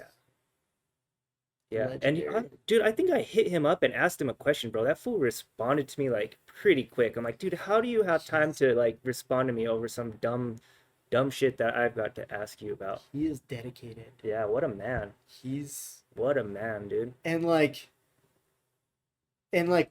the perfect model, you know, he gives back to his community. He does so much for skateboarding. Hmm. Paul Schmidt is somebody that we could all look up to. for Definitely. sure. What a hero, dude. Yeah. Honestly. Let's see. So where were we? Carpentry. Oh yeah. So yeah, once I started swinging a hammer, man, I fell in love with it, and so I kind of worked my way up within some of the different trades. Did a little framing, did a little flooring, did a little this, a little bit of that. But high end finishes is really where I sort of shine. So coffered ceilings, crown moldings, cabinets, custom built-in bookcases, stuff like that. And you have your own company or do you work for someone else? No, I work for a builder here out of Lakewood, VL Builders. They're rad. I had my own company, but after my head injury in 2018, I couldn't keep track of everything and run a business on my own. It was also not what I wanted It's to hard do. as fuck, dude. Like running a business, like it's not all it's cut out to be, dude. Well, it is. It's just that nobody cuts it out to be what it is. I see this in at least carpentry. They tell you, "Hey, you're a good carpenter. Why are you working for somebody else? You know, you got all the carpentry skills. You should work for yourself." And it's like, well, yeah, I have all the carpentry skills. Do you have the to be a marketing carpenter. skills? Do you have the accounting Exactly. skills? Do you have the management skills? Do you have the skills to bid on jobs? Preach. Do you have the That's what I'm skills to saying. fucking Like, dude, to running a business sucks. I don't Can. want to push a pencil. I want to swing a hammer. Yeah. And so, like, when they interviewed me at my job, they were like, "Would you have any interest in doing any computer work?" And I was like, sure, but just so you know, like, I'm a carpenter, and so my tool's a hammer. Mhm. And so if you give me a computer, Mhm. I'm gonna hit it with a hammer. Guess who hasn't given me a fucking computer? Yeah, makes sense, bro. That's one way to get your point across, right? Yeah, my wife was like, "I can't believe you said that in your interview." That's hilarious. Yeah. And But so so, yeah, how that's long you kinda been how long you been doing that? 20 something, no, maybe 20 at this point. I started doing that in 2007 is when I started doing that. So, what is it, 24? So, like 17 years? Hmm. Yeah. Oh, wow. Yeah, that's amazing. It's such a good trade though. Super important. Like Yeah, one of the most important, one of the harder ones I imagine. it's tough. Yeah, I'm it's sure, I not. mean, I'm not. It's not my. I don't think I could be really good at it. It's not my cup of tea. I don't think. it's, I'm I glad mean, it's people are not good at it. You know. for everybody, but it's like, it's good. I wish that I would have done more safety stuff as a carpenter. I wish I would have worn my dust mask Oh, more. you're breathing in all the sawdust and shit. Yeah, I wish I would have worn more ear protection Uh, and nothing bad happened to my eyes, but I mhm. wish that I would have not risked it for Right. as long as I did. Uh-huh. I'm pretty big into safety stuff now. I've got, you know, all the eyewear and helmets, and I mean, dude, even my hat has like a little helmet insert Oh, that's crazy. in it. So it's just like, That is a dope hat, by the way. thank you. Yeah, man, I try to stay as safe as I can now. Hmm. It's a brutal industry. I mean, carpentry reminds me a lot of skateboarding. That the industry, they want to chew you up and spit you out. They want to. I think that a huge cost of building always has been, and unfortunately probably always will be, the bodies that are doing the building and how much harm is coming to those bodies. Hmm. Um, I think that's a huge cost of what this industry takes, but I try to. It's tough. You try to do all the right things and stretch and wear proper stuff, but it's a brutal industry that you're using scary tools that'll. You get fucked up cutting Yeah, some man. wood, bro. I've gotten really lucky, but I've gotten really hurt on Hmm. job sites for Hmm. sure. Broken bones and Yeah, power tools are scary as fuck, bro. gotten cut super bad. I've put my finger into a table saw. That I'm sounds awful. lucky that I still have as much of it as I do. Uh, it's rowdy, but it's also, I don't know, man. I love it so Yeah. much. I wish, I wish that it wasn't as brutal because I would do it forever. Hmm. But Yeah, it's like we were talking about too. It's like this is your career, you're not a pro skater, you're a pro carpenter, and you gotta think about like your longevity in the industry. What's your exit plan? How are you gonna finance your lifestyle? Like once you just can't do it anymore, and it's just it's all like tough, like yeah, life's the young wild, bro. Life carpenters, ain't no joke. they don't think about retiring, and I'm like, dude, nobody's putting money away for you. Hmm. It wasn't until I met my wife that she set me up putting money away into a retirement. Um, Before that, I was just like, I don't know. Hmm. And I see so many guys in the industry doing exactly that. Hmm.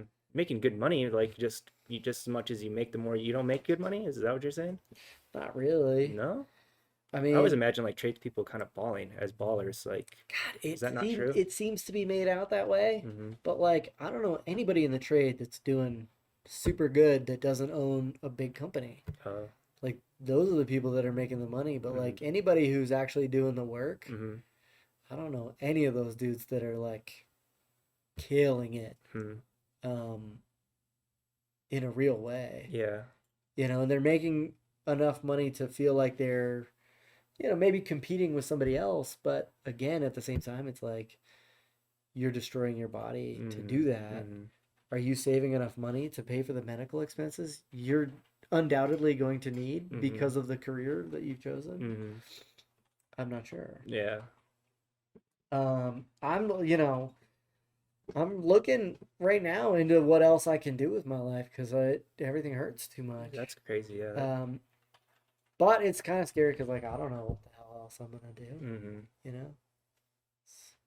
Yeah. It's scary. Like I said, we're getting old. Like I never thought I would be 40 years old. You know what I mean? Like getting to be like this age and like, dude, like should be at the prime time of like your career.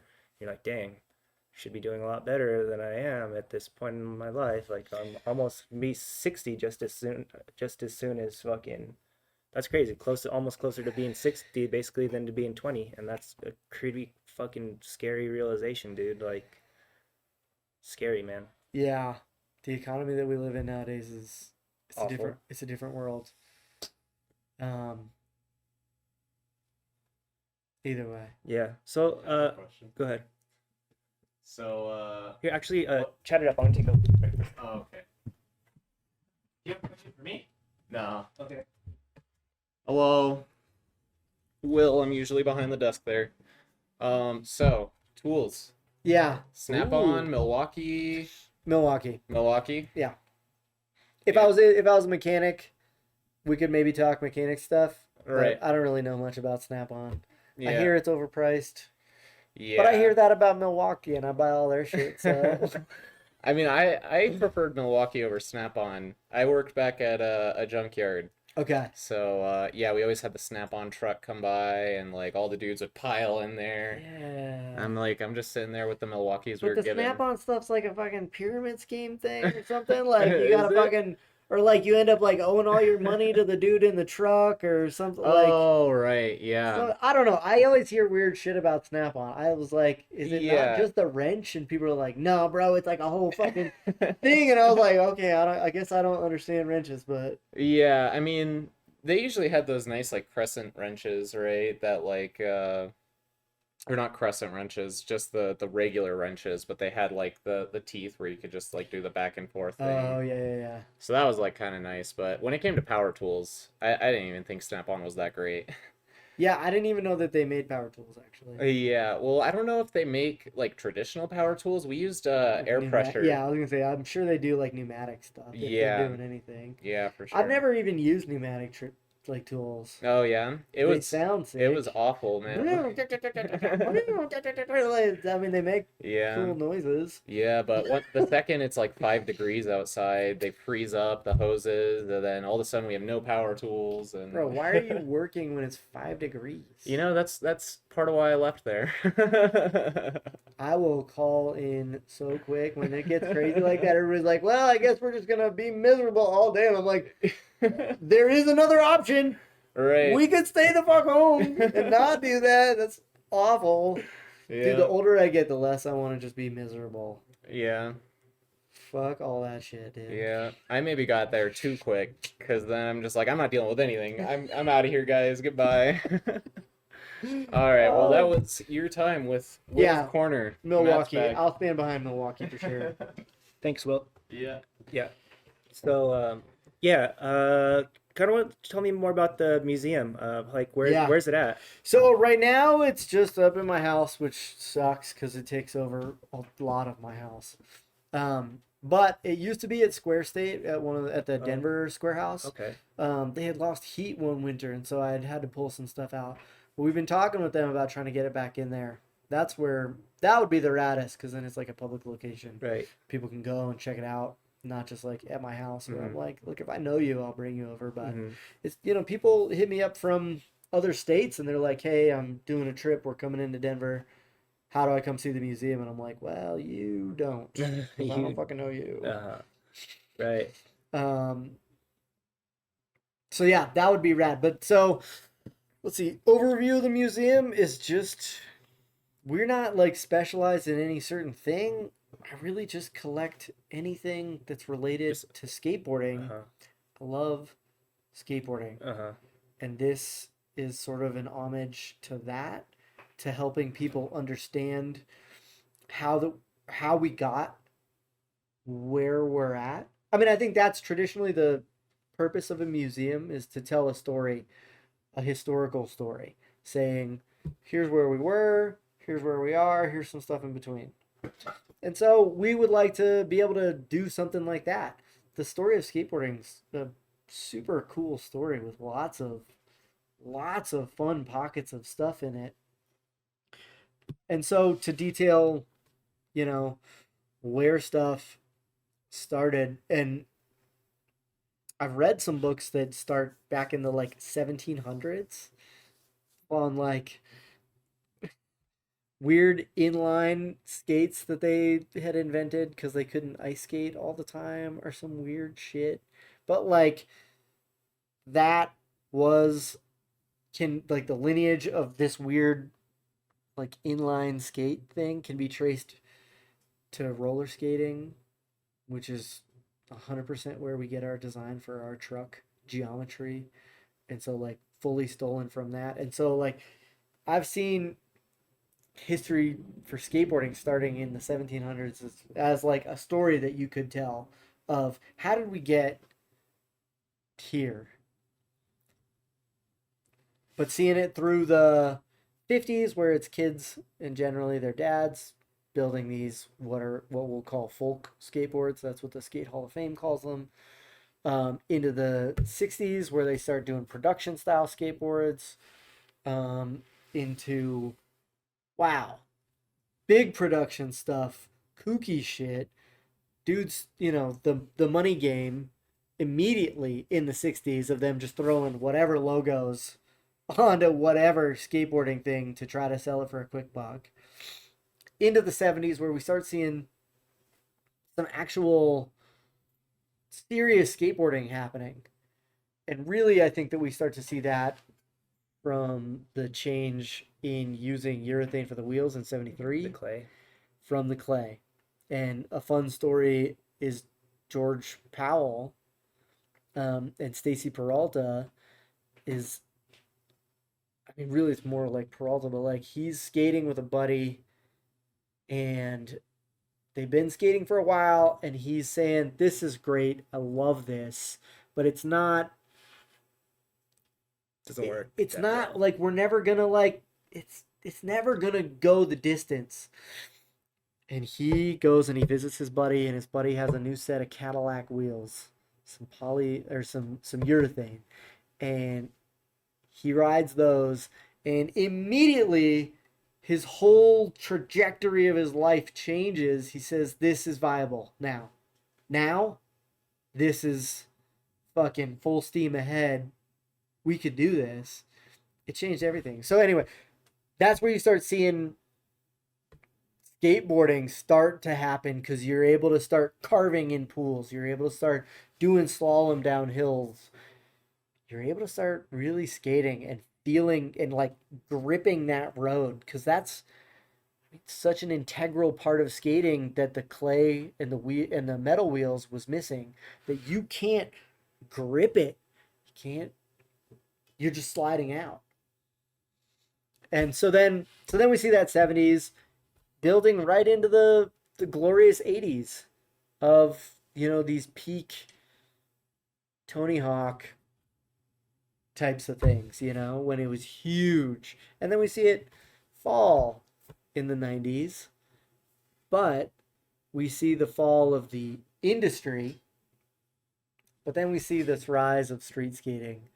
And and I know that I'm a 90s kid, but in my mind, like this golden era where the skateboarding of today is really in its early beginning phases, and we're seeing these early street skating things starting to build onto each other that give us the Mason Silvas of today. But that time period, what a golden era. And now I think that like everything past then kind of all blends together. You hit 2000 and it's just sort of the same. It's better, it's a little bit more polished, but like it hasn't really changed much. It feels like as a vibe. Really, I feel like the opposite. I feel like in the last even 5 to 10 years that skateboarding is almost unrecognizable, the culture, compared to when I grew up in like the 90s, turn of the century. Like Yeah. I feel almost lost in So I want to back up and say that culturally, yes, I agree with you. I'm more talking like technology. not the technology, but like if we just talk about just the skating, like the 70s, it was like slalom and weird 70s. I'm not even Downhill sure and- whatever the fuck they were doing back then. Mhm. 80s, we're seeing pig boards, we're seeing those old school shape boards, we're seeing vert, we're seeing copers, we're seeing lappers. We can classify all that. 90s, we're seeing big pants, little wheels. We're seeing, more standardized trucks. We're seeing, okay, And then we see 2000s, and like I will say skateboards Oh, skateboards. have changed very little. Yeah. The culture also, I mean, I'm fully with you that the last couple of years of skateboarding, I don't even recognize whatever's happening right now. A quote I saw recently, and I forget who said this, and I hate saying quotes without knowing who said it, but it was saying something about like skateboarding was way cooler when skateboarding wasn't cool. They said it way better, but like, and it immediately was just like, God, I remember in the '90s, skateboarding was super not cool. I was a middle schooler skateboarding, and girls, they were not into that. They didn't talk to me at all. You know, I remember having a skateboard, and you'd go out and a business owner would see you and they'd fucking mean mug. People fucking hated skateboarders. It was rad. It meant that like if you saw another skater, you were like, dude, everybody fucking hates us, but fucking you and me, dude, we got this, dude. Now you see a skater and you're like, is football season over? Is that why you're here? Like, why are you here? Right. Yeah, I definitely get that vibe. And yeah, I feel like just the camaraderie is just, it just takes so much less like to get recognition. Like I don't know how many times I'll be like scrolling on Instagram and there'll be someone ollieing a three stair and has like 20,000 likes. I'm like, dude, that would not fucking fly in my day, dude. Like, first of all, you filming yourself was not cool. You filming yourself skating a three stair was not fucking cool. You What? landing an ollie that was janky on a three stair was not cool. You uploading that footage for anybody else to see but yourself was extremely not cool. Oh man, I You would know have what I mean? done all of that for Right. sure, dude. Right. No, I'm a little perplexed because like, well, I don't understand what's not cool about like the dude skating. I mean, I'm just saying that was my perspective of the era that I grew up in, Oh, right? yeah, okay. It wasn't necessarily I don't think it's cool. I don't think it's that way. It's just that if you were to do that, what people are doing now in our time, and I just feel like you would just get hated on. Dude, I can't even like try to even. I can't even think about mixing those two because it was just different. Everything was so different back then without the internet the way that it is now. Because culturally, that's the other thing is that culturally, when I grew up, my whole skateboarding culture was like a couple videos, a couple magazines, and the dudes that I skated with in Boulder. But that was most of it. Whereas now, and it's like what we're talking about with like nobody goes to like the local park anymore. Like now it's all online or like your couple homies, but like I used to go to the park and like the old dudes would like drop knowledge on me because they saw me there all the time and they were like, "Hey, this is the little fucking Grom kid. We want to make sure he grows up right." And they would tell me stuff, but nobody's telling kids stuff any like Right. And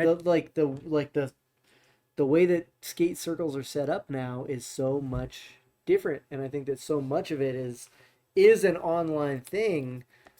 But the problem with that is that the online's just not 100% accurate. well, it just kind of occurred to me just now, and I feel like skateboarding has been cutting edge as far as pushing culture. And if you look at like especially fashion, you especially music, especially art, and then with the whole like selfie culture, like that's skateboarding started that like 100%. That's undeniable. Like no one was filming themselves and broadcasting themselves producing any kind of content before skateboarders were. We're 20 years ahead of that curve. And now we're looking at, you know what I mean, as far as, and now that's the norm. That's what everybody does now, right? And so if you look at skateboarding as indicative of where culture, like general pop culture or human culture, is kind of going and the direction it's going, and it's pushing towards decentralization, right? Is because you started with these companies and they're the only ones like in control of the skateboard narrative, right? And now that has been completely decoupled with the internet and Instagram, where everybody is putting out their own brand, their own style of skateboarding, their own perspective, their own interpretation of skateboarding. And you have all of these influences now. And it's somebody from Brazil, somebody from Japan, somebody from Sweden, somebody from Denmark, somebody from South Africa, some people from Uganda, some people in Mongolia. And like they have these all of these decoupled cultures that are all developing independently, and everybody has access to all of them. And I feel like that's indicative of where society maybe 15, 20 years is going to go, where it's like nobody cares about the United States, nobody cares about China, nobody cares about Japan, nobody cares about Russia, nobody cares about uh, Argentina or Uruguay or anything. Like you're all in these completely decentralized, you're in these different groups that don't adapt to any one nation or any one particular ideal. Everyone throughout the world are all amalgamating into their own like little subgroups that are smaller and more knit, right? Mm-hmm. Like us, like we're skateboarders, like we are grouping into skateboarding, but all of a sudden, instead of grouping onto, oh, you like World Industries, you like Zero, you're like, we're creating these entire new groups and bonds and sharing culture in a way that is not just the way it used to be. And I just feel like I said, if skateboarding is an indicator of where we're going culturally, then I can see like a world that's completely different than the one we live in. Yeah, I mean, things are definitely super changing in the world and in skateboarding. Um, Skateboarding's at an interesting sort of juncture because it's becoming. I mean, I think that this move into the Olympics is really changing the way that the sport is going to progress. Um, if we look at when they put ice skating into the Olympics, what Russia did to take the win there, it it like really changed the entire sport. Do you have a story about that? Or Not, a I mean, not. perspective, or do you know some? Because I mean, so I've just watched the documentary, but like they realized what was going on. They started literally pulling the youngest kids that they could that showed talent. They would pull them out of school and they would put them in training camps. like fucking training camps. And I'm not gonna say that this is what's happening in Japan right now, but like Japan has also been known for doing stuff like that. And I'm not saying they're like ripping kids out of their homes, but like I think that they're finding young talent and they are pursuing it in a way that might be questionable. But like they're gonna start pumping out Olympic level skaters, and they're like these are the kinds of things that change the economy of countries to the tune of billions of dollars. Right, but it's like at the same time, like, how do you realize the financial benefit of doing that when you're pushing kids into an industry that we were just talking about? Like, where's the money going to come from to see the return on investment by doing that? So, like, that's what I'm saying. So, like, they're going to put the money into these training camps. They're going to make these athletes, and they're going to win gold medals. That's going to come back. The government is paying for stuff like that so that it comes back. In what? But I don't see the perceived benefit of doing that. Just the So, prestige of being like, oh, we have the best skateboarders in the world, and like after that, just having a prestige doesn't I equate mean, to I guess I money. don't really know how gold medals like make you money, but I mean, they have to make a shitload of money. I mean, it's like the fucking Super Bowl of the world, right? I Like don't think they make that much. Will, can you look at and see how much money people I make guess for I gold just sort of medals? always Like, assumed that they made I don't. I think they so might make or like like 20 grand or something like that. Or I that would say, that would be nothing. What? yeah, that's what I'm saying. That's what I'm exactly what I'm saying. But I I could don't be mean the wrong. I could be wrong. athletes. I mean That's why we like need to fact check it. the country. Like if you as a country bring a team and you bring home 27 fucking medals? Like you gotta. I don't think that equates to like Are any they not? Are significant they amount not of real money. gold or what? I don't think, for one, I don't think that they are 100% gold, actually. It's gold plated silver. Right. And so That's it's not, such a they're not even bummer, dude. getting fucking gold. It's not like That's they're so getting a whack. chunk of gold, right? So yeah, it's totally whack. Like the Olympics, there's whackness involved with the Olympics, Between $20,000 Yeah. and $50,000 worth of silver and gold. right? Per medal. Yeah. That's just what the medal's worth. Do they get Either- any cash I'm just saying, prizes like- or anything like that? So you're I don't talking know. about this is nothing. That is like absolute. So even if chump that's change. not happening, but like, we're definitely seeing the sport changing into more of a like what I'll call an athlete sport Yeah. versus a lifestyle. How do you feel about that? So I don't love it. I don't love it. It's not as rad as when I was a kid. But maybe that's because I'm nostalgic about that time period. I know that I certainly can't be trusted in my opinion to be like unbiased about the 90s because I'm a 90s kid. Like the 90s Well, I'm were expecting fucking a sick. 100% biased opinion when I'm asking that But, question. It's like- your opinion, right? Like it has to be your opinion. But You have to this be is biased. this is shittier for sure. Yeah, You know, I agree. I feel like the culture's watered down. Mhm. But I feel like it doesn't have to do with how good at skateboarding people are, this has to do with fucking Monster Energy and Red Bull and all these companies that are pouring a ton of money and advertising and are really affecting the actual culture. Because when I open up Skate Mag, that's culture to me. And if I'm seeing a fucking Red Bull gives you wings,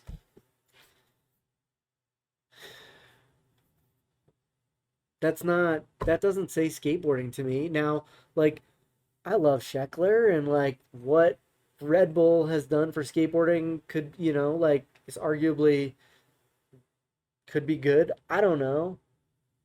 It's good skateboarding, but like culturally, that's not good. That's not coming from a core skateboarder, and the money that's being earned from that certainly isn't going to a skateboarder. Um, I mean, I have real strong feelings about this. When I was in college, I wrote like a 12-page paper about the money that's in skateboarding and whether or not, and really deciding about what does core mean in skateboarding. And really, I think that it boils down to, is it being made by skateboarders? Is it being made for skateboarders? And is the money being made off this product going to skateboarders? Is the culture that's coming out of this? Let's look at, say, Anti-Heroes ad department. That's skateboarding. Definitely.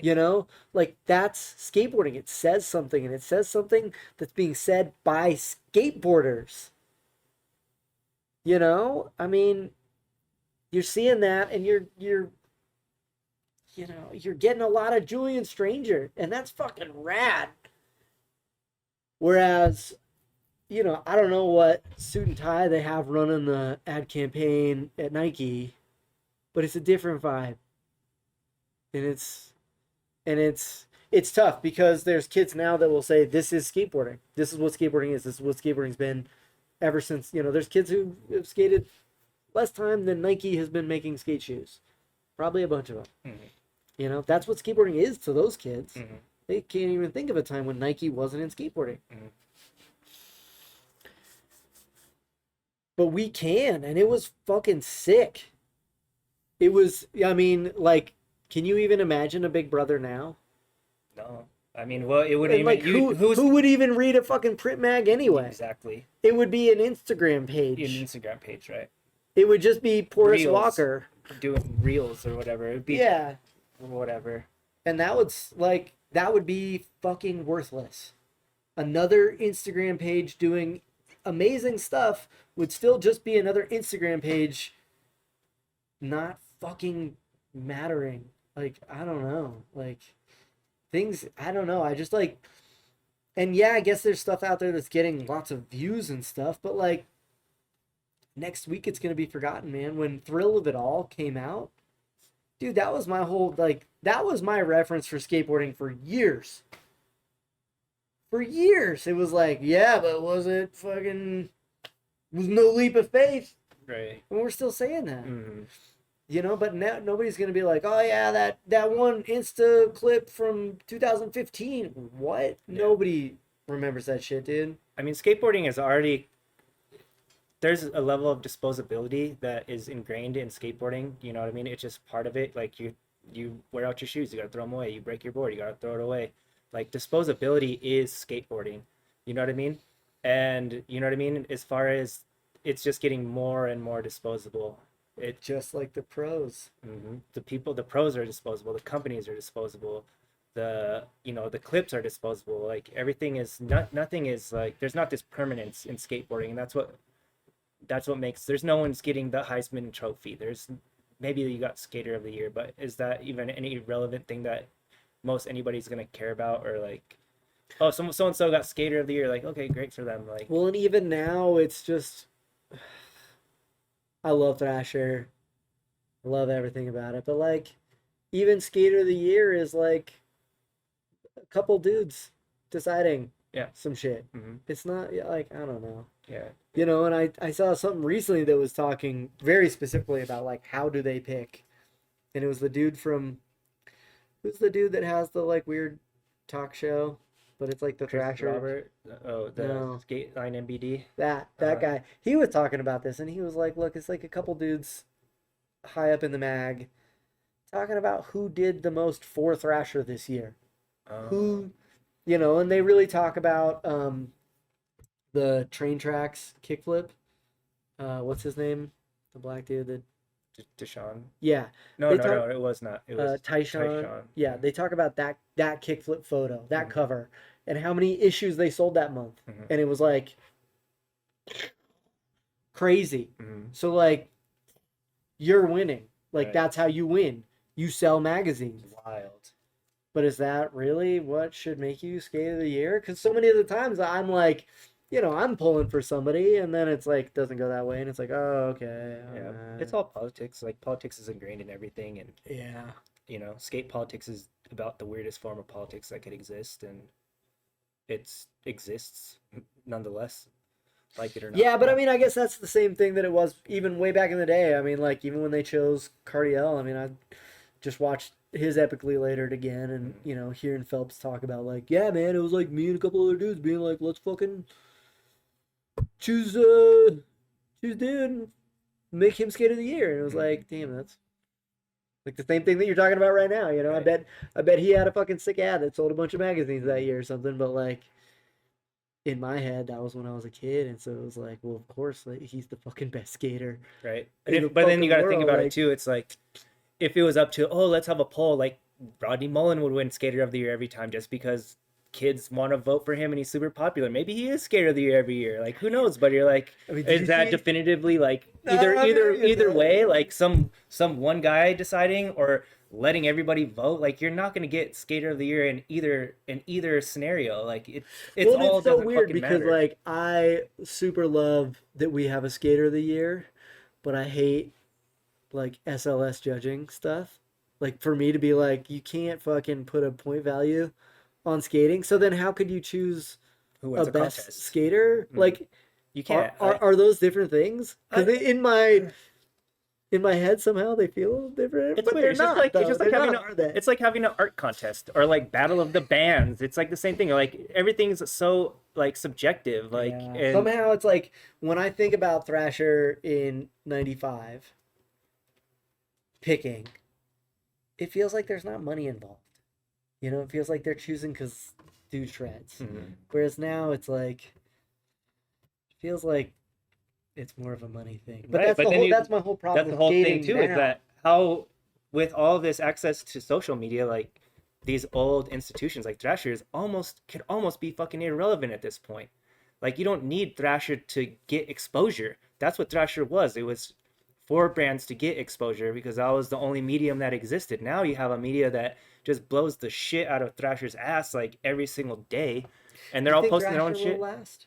I'm sure it will last, but it's just not totally relevant anymore. You know what I mean?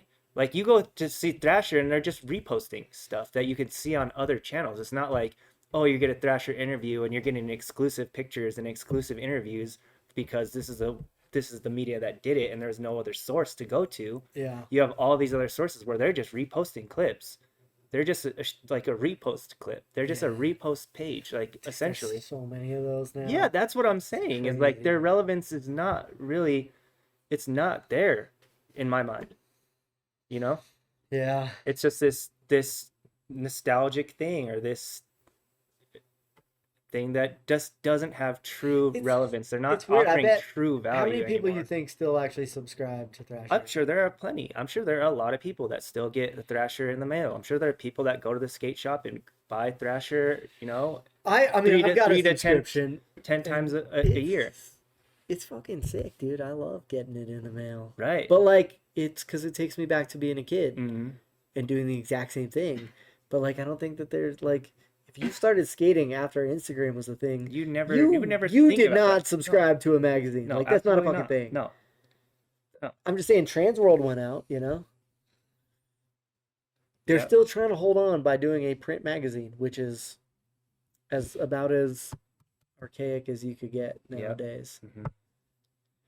Might as well like produce a video and put it on VHS. Like, well, you know, who's gonna have value for that? Even of people even in I would our buy generation, that, of yeah. course, right? But But it would only be relevant to kooks certain like us. Exactly. Kids would be like, I don't even know what that is. Exactly. Ugh. So yeah, I don't even know where we're at. But the museum's rad. I love having this story to tell. Hmm. It's fun to have.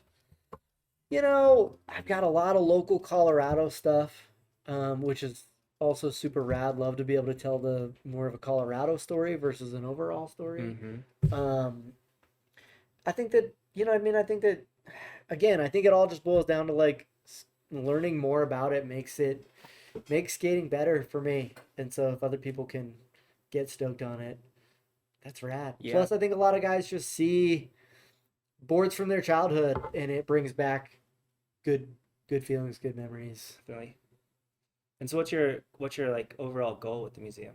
I think just to open a public location that we can have people come to and to really, I think, spend a lot of time curating what story are we trying to tell, what are we trying to show people. I mean, I've been thinking a lot about this. I think a really good museum is done well. For a long time I just wanted anything that was related to skateboarding, and now I'm trying to actually thin out some stuff so that I can really highlight the pieces that are really important and tell the most meaningful story about skateboarding that I think that we could tell. And so, I mean, museums, I'm not super familiar on how they function. And I mean, do you want to have like a nonprofit or is this like a Yeah, so for-profit thing? no, I mean, Could you even imagine making money from the museum? it wouldn't, any money that got made would just go back into the museum, I guess, sort of a thing. Um, it certainly isn't like an end goal thing for me to like make money. I just want to be able to stay in skateboarding and have somewhere where I can have people that want to come and want to be part of that. I mean, the goal, like the dream would be to have a space that has skatable stuff in it. Kind of like Skate Lab back in the day. Yeah. And so like that people would want to come and skate, the kids are wanting to skate, but that you can share some of that.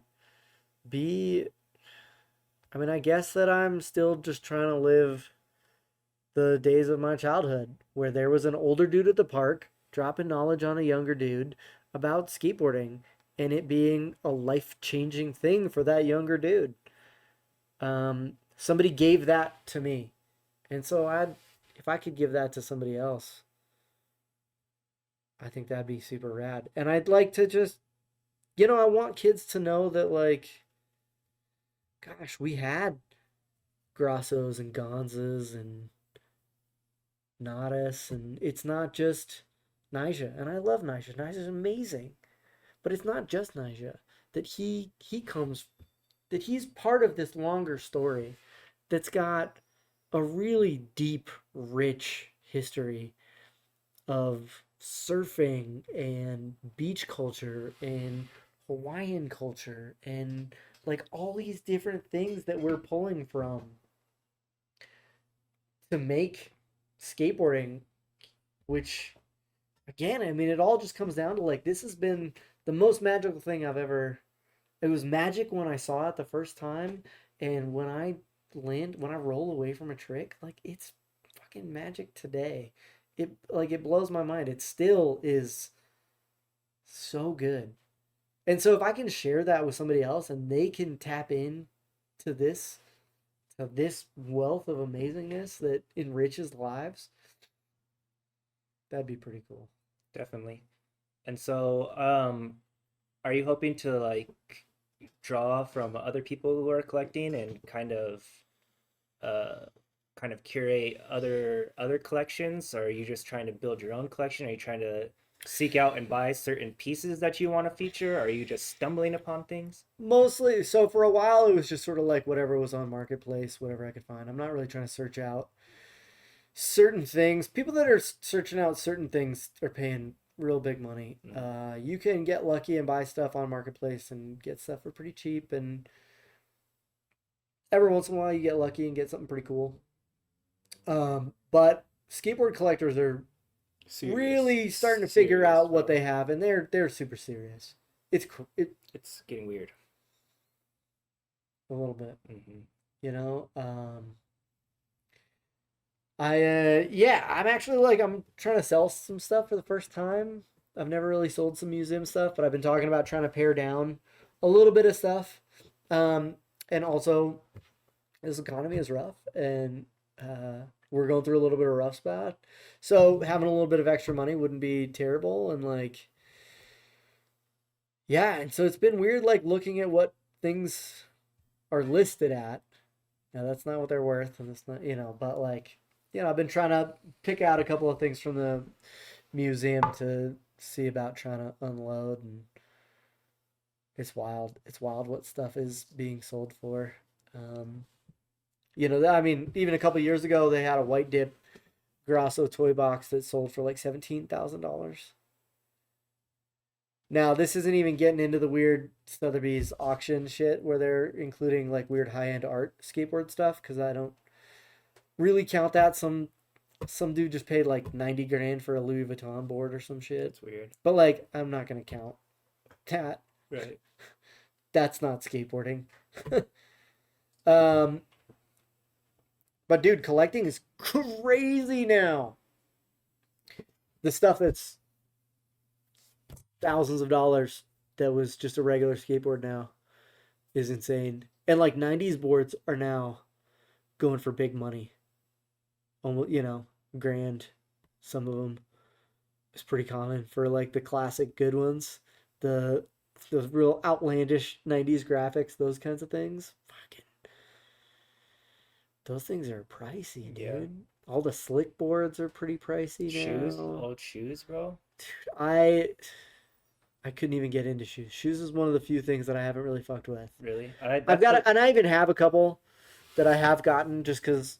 What am I gonna say? No, but like shoes, I feel like if you collect shoes, that's an entirely different world of collecting. That's the only realm that I'm in that I could really get behind. That's the only. For one, it's like okay, I could actually wear these. It's like I'm not gonna go and skate like some ancient crusty board. You know what I mean? It's gonna sit somewhere and you can look at it, and that's cool. But as far as for collecting meat, for me, I just wanted something that just actually has some kind of utility. You know what I mean? And it really doesn't because you get those shoes and you're like, damn, this shit is straight falling apart. You know what I mean? Like, I can't really wear these, or I gotta Man. fucking actually work on these. But I've got a pair of OG XLs that I'm super excited about. well, like what colorway? Just the black and Oh, white. just the black and white. Standard. Okay. Um, I've got a pair of the reissues of the Stevie Williams. The like DCs. the all white leather Oh, ones. okay. And even though it's a reissue, that's one of those iconic shoes that. Did you get it? You didn't get it with the Callus and the Stevie Williams when they issued them together? No, I got Those it from. were- that I got was it from sick. dude. Oh, okay. And then I've got some like fucking Pattersons or some shit. I don't even really know what those shoes are. There's some weird DCs, but I think DCs are weird shoes. Kind of. They're super techy.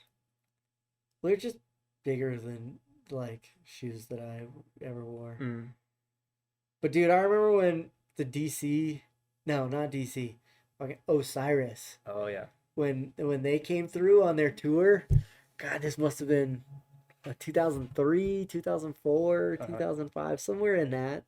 Probably a little Zone. bit earlier. I think 2000.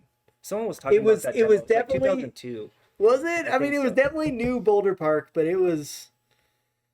that was a while back, dude. That one was crazy. So I was skating for Meta at the time. They threw on the demo because I was skating for Meta. We got to skate with them, and so that was fucking killer, dude. I mean, it was like the Osiris team on the Storm tour. Yeah, that was so the storm. The storm came out. That was I think the very first skate video I ever seen, and that had to come out like 2000.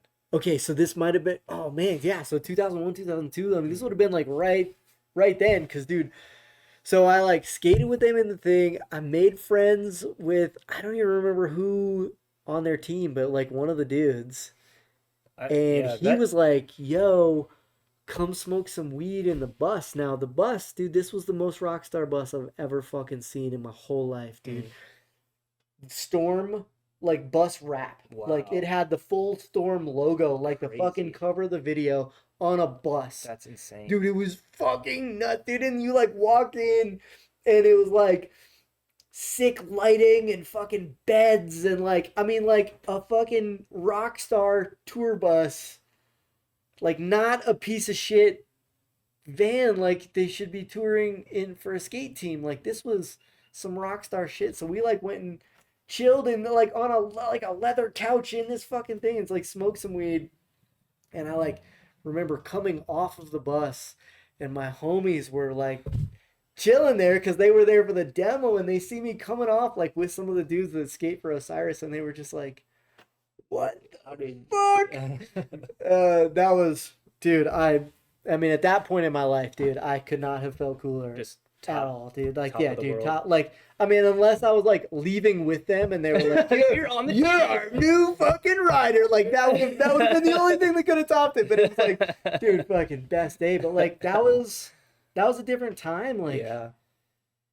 yeah, Are they man. even doing tours? Like, do teams even do tours anymore? It's weird because I read about stuff in Thrasher where Mhm. they're doing some tours, but it's not like, No, dude, it's- every summer it used to be like, cool, Toy Machine's coming here, and Shorty's is coming then, Mhm. and Element is coming then, and like, dude, it was like a whole thing. It was like, dude, and you'd go and they would throw out stickers and they'd throw out boards and there'd be a fist fight and somebody would get too drunk and puke and like dude, demo like summer demos was a thing. They were, and those dudes would all be on tour and if you like skated for the shop and you could maybe get to hang out with them later that night or Yeah. something and like it was a whole thing, but like yeah, now they go on tours but they're not doing like Demos and as much. You hear about it every once in a while, but like now it's just like Instagram, you're like, oh shit, like the whole fucking that whole team is it fucking Big Arvada. What the fuck? Like the last time I remember like a big demo was when Blood Wizard came through Big Arvada, but they like told everybody like we're gonna come, we're gonna put on a demo and it was kind of cool, man. I like went and bought a Blood Wizard board like I was a kid and like went there and had a pen. I was like, I'm gonna get it signed and those dudes are fucking super sick. Kowalski, dude, Kowalski's so rad. I've like ran into him in the parking lot before the demo and he just sat and talked to me, just him and me for like a half an hour. His dad's a woodworker, and so we started talking about woodworking. I make a lot of stuff out of skateboards, and so I had like a bunch of axes and shit made out of skateboards. He thought that was super rad, and we talked for a while, and then he was like, "Fuck, I'm supposed to be like doing this demo," and it was kind of weird because I like had never seen him skate in person. That was the first time I met him. I know that he's Kowalski, like I know he's good, but dude, we like went over and this like super regular dude that I was just having like a conversation with that I'd have like made jokes about like suddenly was like the fucking top pro just blasting huge airs and everybody was freaking out and I was like, what? Holy shit, like this dude just he is a fucking ruler. But then like he introduced me to the rest of the team and they ended up all signing the board and like the one of their filmers got stoked. We were just talking and he was stoked on stuff and so like afterwards he gave me one of Kowalski's old boards that Kowalski had skated. Mhm. So now I got like a Kowalski signed brand new board and then the same board that's skated by Kowalski.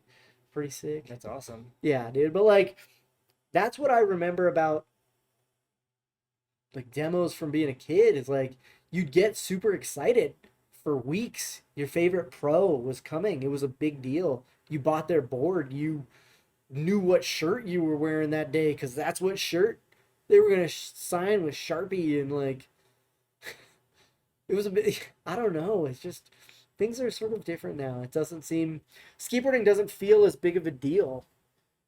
It's and maybe this is some of that disposability or it's just so much bigger now that like there used to be 50 pros but they were like the top pros and if you met any of them it was like it was that's fucking You're Jamie never gonna forget Thomas, that, dude. That's Matt Mumford. Like, yo, that dude was in Thrill of It All. Mm-hmm. What the fuck? Now you're like, wait, is that one dude that's on that Instagram thing? I don't even know his name because I just know his Insta handle. And Right. like, he's got really good backsmiths. Mm-hmm. I don't know, man. It just doesn't carry the same weight as it did back in the day. Yeah, it's just not like that stardom. You know what I mean? Like before, you're right. Like the pros were the pros. Like they were. That's it. Like that's all that existed was the pros, and everybody else was just trying to make their way in skateboarding, and there was only one way, and it was to get sponsored, get noticed by bigger sponsors, put out video parts that were only produced in a certain manner and fashion, and there was only one standard, and it was the skate industry standard. And if you weren't a part of that, you're never going anywhere, Yeah. and you're sidelined, and you could just start a podcast 20 years later and fucking Start talk a shit. museum, dude. You know what I mean? And so like That's good. right? So I mean, yeah, it's totally changed. Like It super has. Mhm. It super has. Skateboarding's wild now. And like it's tough because I don't want to be bummed on anybody picking up a skateboard No, and course falling in not. love with this. But like, gosh, I sure do wish it wasn't cool anymore. yeah, I do too. That'd be great. But it's still really not that cool. Like it's way more mainstream than it's ever been, but it was always on this trajectory of gaining popular approval, and there was nothing really stopping that. And it wasn't because people were trying to push it in that direction. And I feel like there are definitely organizations and institutions and people that are pushing it into mainstream popularity, and that's their agenda. And you can't stop people from acting on their own, from wherever they're coming from, and they have as much power or weight or influence as they do, and it's going not necessarily you can't it's skateboarding is not something you can just divert into any one direction anymore. So it's just kind of pervasive. It's going everywhere. It's becoming part of everything, and there's no stopping it. And it's just the nature. It's the nature of skateboarding is to not be bound by anything. No, and what's kind of cool though is that like now there's all these different pockets of skateboarding, Mm-hmm. Because there's like I'm getting more into skating curbs and I'm realizing like there's a whole world just of curb skating. And like dudes who are just curb skaters. Mm-hmm. And it's super sick and they're doing shit I never even like dreamed possible. But like that's just like one tiny little pocket and there's all these other pockets of crazy shit. You got like the VX crew that's like hill bombing. They're like they took hill bombing to all the way. They turned it up to 11, Mhm. and like that's fucking sick. Mhm. There's you got your standard handrail skaters and ledge skaters but even like your Nigel Houston kind of skaters, like that's a pocket of just like you're just gonna be the tech big sick fucking SLS whatever. Mhm. But that's a pocket Mhm. and realistically like that as its own pocket is fucking rad. Right. Just You pure know? athleticism, training, going to training, waking up and Dude, running miles hitting or that fucking TF, dude. doing some crazy shit that we never would have thought had anything to do with skateboarding and training and all just weird stuff like more power to him. It's just like that was never the appealing aspect of skating to me. Skateboarding was hang out with your friends in the park, piss off, do a couple tricks, look at the scenery. Think about art. Yeah, just fucking off. Just I love skateboarding because I could just go fuck off and do fuck all, and there was no one had any expectation or standards for me, and I could do whatever tricks that I wanted or didn't want to do, or I could just sit there and pile out the whole day, and that was still skateboarding to me. Like I didn't have to go train, I didn't have to lift weights, I didn't have to do calisthenics or any weird other shit. Like then you go out and you pile out with your friends and get fucked up, and then you know what I mean? And I just like I don't know. I Just think like being like a degen, bro. Like there's something that I was like, dude, you could be a pro and just be this pile degen. And I just think that for me there was something like just so fucking cool about that. something about self-expression. You know, I think of skateboarding as this self-expression that you can say who you are by how you ride a skateboard. Because if we look at Rodney Mullen versus like Neil Blender, like those are two totally different dudes. Those are two totally different dudes, and all you got to do is put them on a skateboard and watch to know that, Mm-hmm. because they express themselves very differently on a skateboard. And like, I bet everybody in your crew, everybody in my crew, they do it differently. For sure. And that's what's so rad. It's such an individual thing. And so then when I see someone, and I'm very process oriented, and so like I see the process of training to get to a goal in skateboarding. But when I think about skateboarding as a self-expression outlet, you, you certainly don't need to train to do that. That's not something that you don't train to express yourself. And so those I feel like sort of don't quite work together. And so I find it's like this weird, interesting kind of dichotomy. But like, I core skateboarding is a self-expression. I get the value of training to get to a goal. I've done it. I I mean, now that I'm old enough, I don't call it training and I just call it staying in shape. But it's the same thing. It's that I'm saying like, look, I want to skate a curb and just not cry afterwards because everything hurts so bad. What do I got to do to do that? I got to eat a little bit better. I got to maybe stretch some. Gosh, doing a little bit of cardio wouldn't kill me.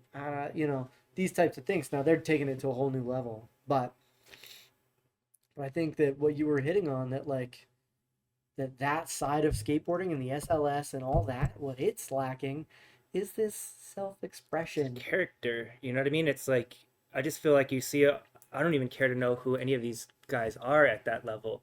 Like I Right? really am not They're interested. all I'm the not fucking interested. same. It's not that they're all the same. It's just that I mean, they're not all the same, but like, I just don't care. Like I'm not can you invested or imagine, interested in, like, in who they are.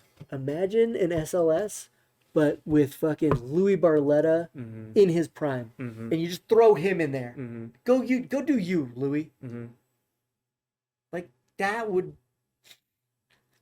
a skateboarder who expresses himself. Definitely. You know? And now I'm thinking about this, but like because he expresses himself, like that's who I want to fucking watch. For sure. Like it is super sick for me to think about kickflip back nose blunt down handrails. I love seeing that, his fucking cab back nose blunt. What the fuck? You can't even see that. Yuto, we're not even gonna. I mean, dude, Jesus, what the fuck? Mm-hmm. But any day of the week, I would rather watch Louis Barletta Cruising around. doing fucking weird Louis Barletta shit Definitely. that makes me laugh. Right. And like makes me feel good and like Yeah. makes me feel like skateboarding is alive Mm-hmm. and not some surgery that needs to be performed this certain way.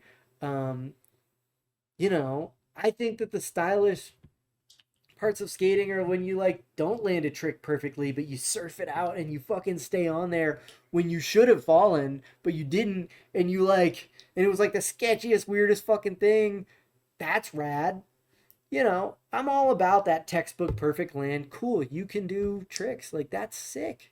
And like those video parts, super respectable. Mhm. I'm not trying to, but like, Yeah, there's no shit talking. Like nothing that we're saying should be interpreted as shit talking. It's just like I said, everything in skateboarding is subjective.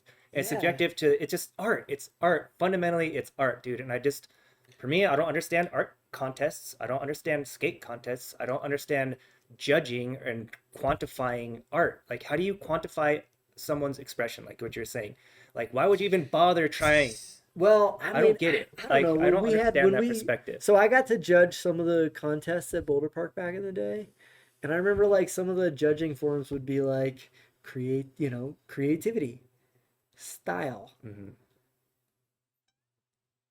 still subjective. Right. I still disagree with putting point value, but like I remember when it was it. Yeah, I mean, I remember being at some contest and like, you know who won, Yeah. you know, Yeah. but and like that's rad because like skaters they want to show off, they want to compete a little bit, Hmm. but somehow like once we throw all this money into it, it fucks it all up, dude. You get into and all these SLS kind of things, and like it starts to get weird and like while I think that part of Nigel's expression, like part of his expression, is I'm The best in the I'm world. super technical. I am consistent. I will get on huge handrails and make them look small. Hmm. That's his thing. Hmm. But I feel like if you took a lot of the money away, Hmm. he would have a little bit of a different thing. That's interesting. Just and I think that we're seeing some of him now. But I think that some of what we're seeing is him being like, look, I'm not going to be dumb. And so I'm building a fucking brand. Hmm. And that when I can't skate, you're still going to be buying Houston fucking stuff. Hmm. I mean, I don't think he's a stupid kid. No, definitely not. But Obviously he's amazing, like incredible, and yeah, it's just different. Like I said, just everything's subjective. It's just different interpretations of what skateboarding means to each one of us, right? And so it's like I try to get into it with my guests, but like skateboard philosophy, you know what I mean? What is your skateboard philosophy? Because that ultimately determines what you like in skateboarding, what you value and appreciate, like who you want to be, how you want to skate, the kind of boards you skate. And it comes down to philosophy. We never ever has anybody ever asked you that? What's your skateboarding philosophy? Has anybody ever asked not you that? quite like this. So this is good. This is an interesting question. So like what is I'm what is it? What is I'm gonna use the skateboarding? restroom, Yeah, go ahead, take a break. but we're about to get into it. This is gonna be good. Thank you everybody for hanging out with us. We're going into hour 2 of this podcast. This going into hour 3. Oh, excuse me, hour 3. I am good with numbers and math, as you everyone who knows me knows. But yeah, this is a really good conversation. You're probably not privy to the fact that I don't really know Alex all. I've never ever had a single. The most I've ever talked to him ever is today, combined in all the time. So I don't really know him that well. Aaron Wheat suggested that I hit him up, and he said he had the skate museum, and I've seen him around skating and stuff like that. I mean, for years, but never knew him, never really approached him or talked to him or anything like that. So it's the first guest that I don't really have any kind of relationship with.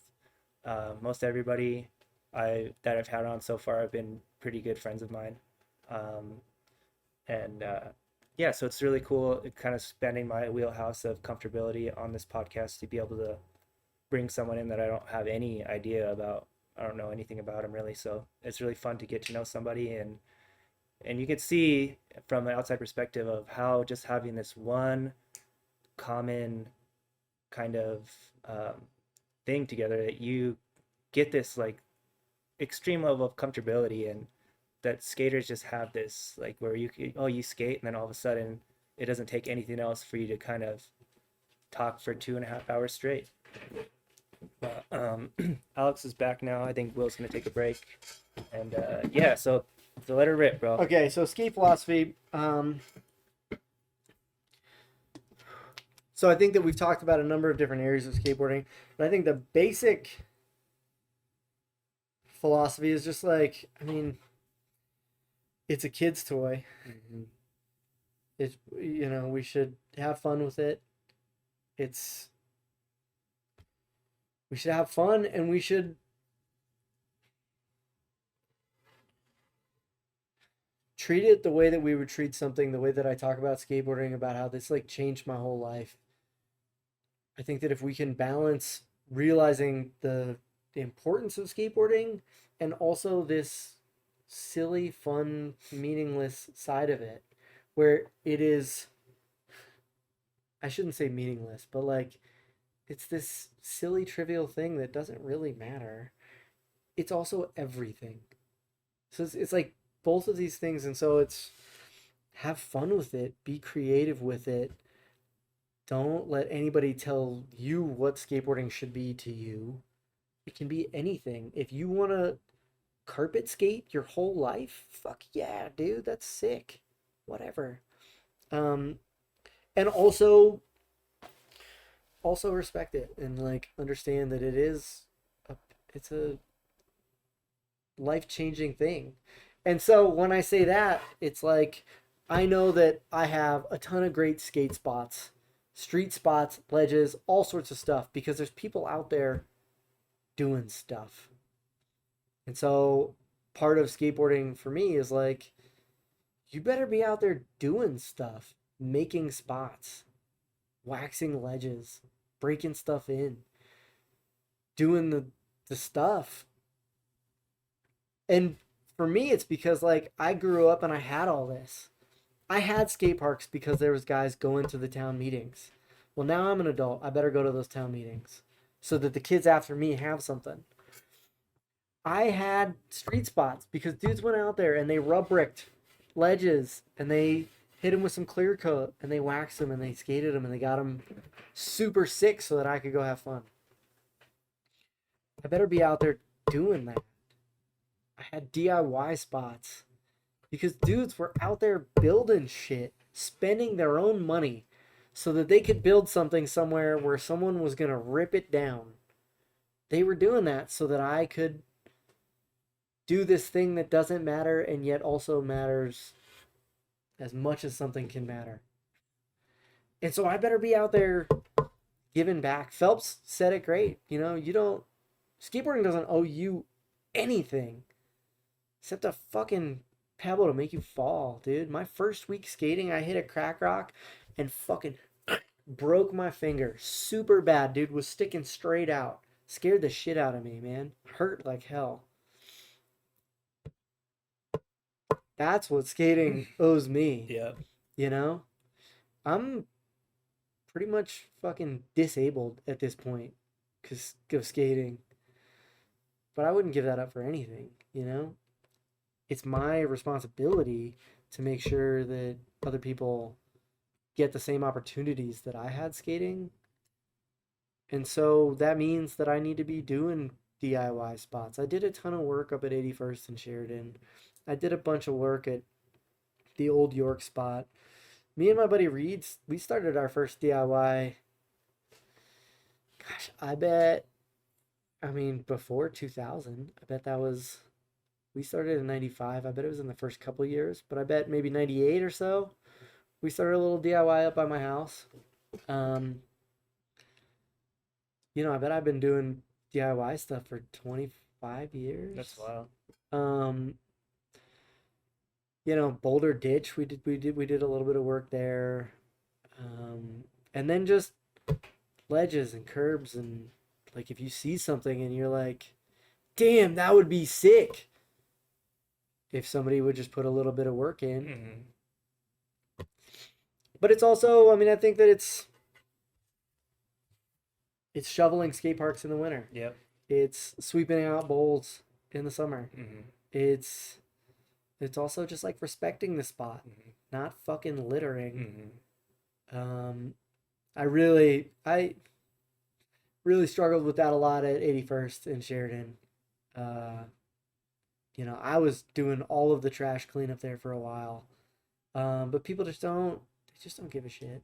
I don't know. I couldn't get people to stop just littering and throwing shit around. But that was also something that like was ingrained in me in the early Boulder days. Like there was no chance that I would have survived littering at that park at that time. Mm-hmm. Like those dudes would have fucking eaten me alive if I would have disrespected a skate spot like that. Um, but so that's sort of like the underlying foundation for how I think about skateboarding. In terms of like board stuff, I mean, right now I switch it up a lot because I'm just always having fun and I'm trying new things and I'm doing weird, dumb shit. I'm like, so right now, dude, I'm skating nose rails. It's not even a real thing. I fucking took a rail and I put my heat gun on it and I bent it and I screwed it onto my nose because I put a lot of pressure there when I do sloppy crooks. And I was wearing like my nose down a bunch and I like couldn't get the right slide that I wanted for the trick that I wanted. I literally modified my whole board just for one trick. And it's fucking rad and I love it. And everybody thinks it's super kooky. And if I'm at a park, people are like, what the fuck is that? And that's awesome. It sparks these weird conversations. So like right now I'm skating a smaller board. I just stepped down to a 875 with 85 trucks. 875 is small, right? Wait, no. An 875 board, but with 9-inch trucks. That's what it is. I want the trucks a little bit bigger than the board. Really? I was on a 9-inch board with 9 1/4 trucks, but I focused my truck yesterday. I'd never done that. Have you ever focused the truck? Mm-mm. Dude, I smashed my board and it fucking broke the truck. No, I'm not that strong. I didn't think I was that strong either, dude. Anyway, but so I stepped it down to this board. This one's good. I skate the Indy Titaniums. They're lighter than Aces. Mm. I moved to Aces when Ace came out because they were lighter than Indies, but now Indy has a lighter one. They both turn about the same. The Aces might turn a little better. I'm not sure. I think the Asia's bushings are a little bit better. They're good. They're really good. They've got their high rebound, which I really like. Yeah, because I feel like indies will kind of mold and they'll kind of get kind of like Indies are locked in. good. They're good. I think they improved their formula a few years ago, but it was really Venom bushings that showed me about the high rebound formula. Yeah, those are amazing. And like the rebound for, I don't know if you guys know, but the rebound is like how fast it comes back. Mm-hmm. That's your rebound. And Right. so having a truck that like Immediately goes, but then it's correct. like meow, Yeah, or it skates way differently than a truck that you can like. And with Aces, you can clip it, let it go, and it's like bounce. boom. And dude, they're Amazing. yeah, it's good. Very It's good. fucking good. But so I do the inverted kingpin, not the aftermarket base plate one that they sell. I take the kingpin and I flip it over. Weird. Okay. It's sick, dude. There's so much clearance. I've got like 21 degrees of clearance for my hanger down to Oh, my sick. fucking thing, which is a crazy amount of clearance. Mm. Then you're not worried about stripping your kingpin bolt, and that's the fucking about the shittiest thing. Oh, with the inverted kingpin, how it strips out into the base plate. No, like if you just have your regular kingpin and you've got the bolt on there and you're doing feebles or whatever, and you're just eventually just grinding your kingpin bolt until it becomes one with your nut. Oh yeah, That's the fucking worst. that was the best. I always loved it when it got there. Oh, are you sure? Because I fucking hate that. Oh no, that was good, dude. I would always try to I would take a grinder and try to help it out. Oh, really? Do that. I would set it right where I wanted it, and then you just put a grinder in it at an angle, and it would just melt everything and fucking grind it all down. But then you have your perfect angle, and so Smiths would just be perfect right off the Oh, bat. interesting. But you can't ever fuck with it. Yeah, you can. That's what I'm saying. You never try to loosen it. Or you want to, if your washer ever gets loose and if your But, fucking nut dude, falls off and you want to my put your shit now- skateboard back together. You have no access to anything. So I'm in the same boat now. Once you flip that Oh, it's done. kingpin, you set it to where it is, and I use like vice grips to set it, Hmm. and then you just don't ever fucking touch it again. Yeah, that's scary to me. There's only been one time that I even wanted to uh like tighten my trucks. Hmm. I was doing a skate camp for Square State, Uh-huh. and we had done the whole week. I do a week with them every year, Uh-huh. and I was trying to. We was like Friday, and we were trying to finish with kind of a bang, you know. Uh-huh. And so I took the kids over to Ward Road, going over to like Big Arvada, Uh-huh. and bombed that switch, Bomb the hill bombed down the Ward street. switch, and that I tightened my trucks as much as I could Okay. at that point. You I don't was want like, that wobble. no, it was so terrifying. That was the scariest hill bomb I may have ever done. Really? I tried to bomb down the sidewalk on that. I was feeling. You tried to bomb the sidewalk of Ward? Oh, I did. I did bomb the sidewalk on Ward. I was in a pretty bad head. I'll just say I was in a pretty bad headspace, and I was like, "Fuck it," and I just went. I went down the sidewalk, bro. And I don't know if I still have scars on somewhere. Oh, I ate so much shit. I don't know if maybe my scars healed. I think it's this one Dude. here, but I ate serious shit, Of dude. course, dude. I ate serious Ward's a shit. fucking hill. Yeah. And the sidewalk sidewalk, portion of bro. a hill is always like way scarier, dude. Yeah, I was like I said, I was not in a good space. I just was in a fuck it kind of mood, and I got dealt with big time, bro. I got dealt with. I But was so scared on that hill, dude. I Yeah. can only imagine what you. yeah, well, I would skate there pretty much every day at one point, and then I would start and go, I would walk down and then go like a quarter, and then I'd do half, and then I would do a little more, and then I'm like, dude, I'm just fucking going for it, and that was the first day, last day kind of adventure. Man. Yeah, it would have been sick if I made it, but I definitely didn't. Dude, I still just can't even believe that you would try that on the sidewalk, dude. That's so rowdy. Like I said, I was pretty weird mood. Oh, so yeah, let's see. I'm skating a 303 board. I skate generator wood, and so like a lot of the shop boards are generator. Um, I don't know what Name in Blood's wood is now. I thought they switched over to PS sticks. I have no idea. Those are rad. I'll skate anything from Paul. Right. He's fucking sick. I was hearing that most everything is pretty much out of PS now. Yeah, he's pretty much killing it, dude. Yeah, good for But, him. like- He should be. If anybody's gonna be able to be making that many skateboards, Mhm. it should be Should the be. professor. Should be him, for sure. I have no Um, problem with him having a monopoly on that. Yeah, I skate bone Swiss ceramic bearings. Mhm. I don't think they're faster, but I think they last the longest of any bearings. Really, Um, I feel like I've spent money on ceramics and have those be the only bearings that I ever busted. Okay, I don't know. I've You I've had never, them you for a never busted ceramics before? only had them a couple years, Uh-huh. but I haven't busted them. Okay. I thought I fucked one of them up yesterday when I focused that truck. Oh, okay. Yeah. And then I'm skating Bitty 101 conical foals Mhm. in a 56. Wheels, we could do a whole episode just about wheels. Yeah, that's interesting. I kind of Spitfires I feel like are super popular, but I just don't feel like they're any good. And In what way? I just feel like if I hear like at the skate park, I'm almost 100% certain that it's gonna be someone riding Spitfires. So I will say with Spitties, dude, I won't slide them the first week. Mhm. Just ride them. Don't slide them. Mhm.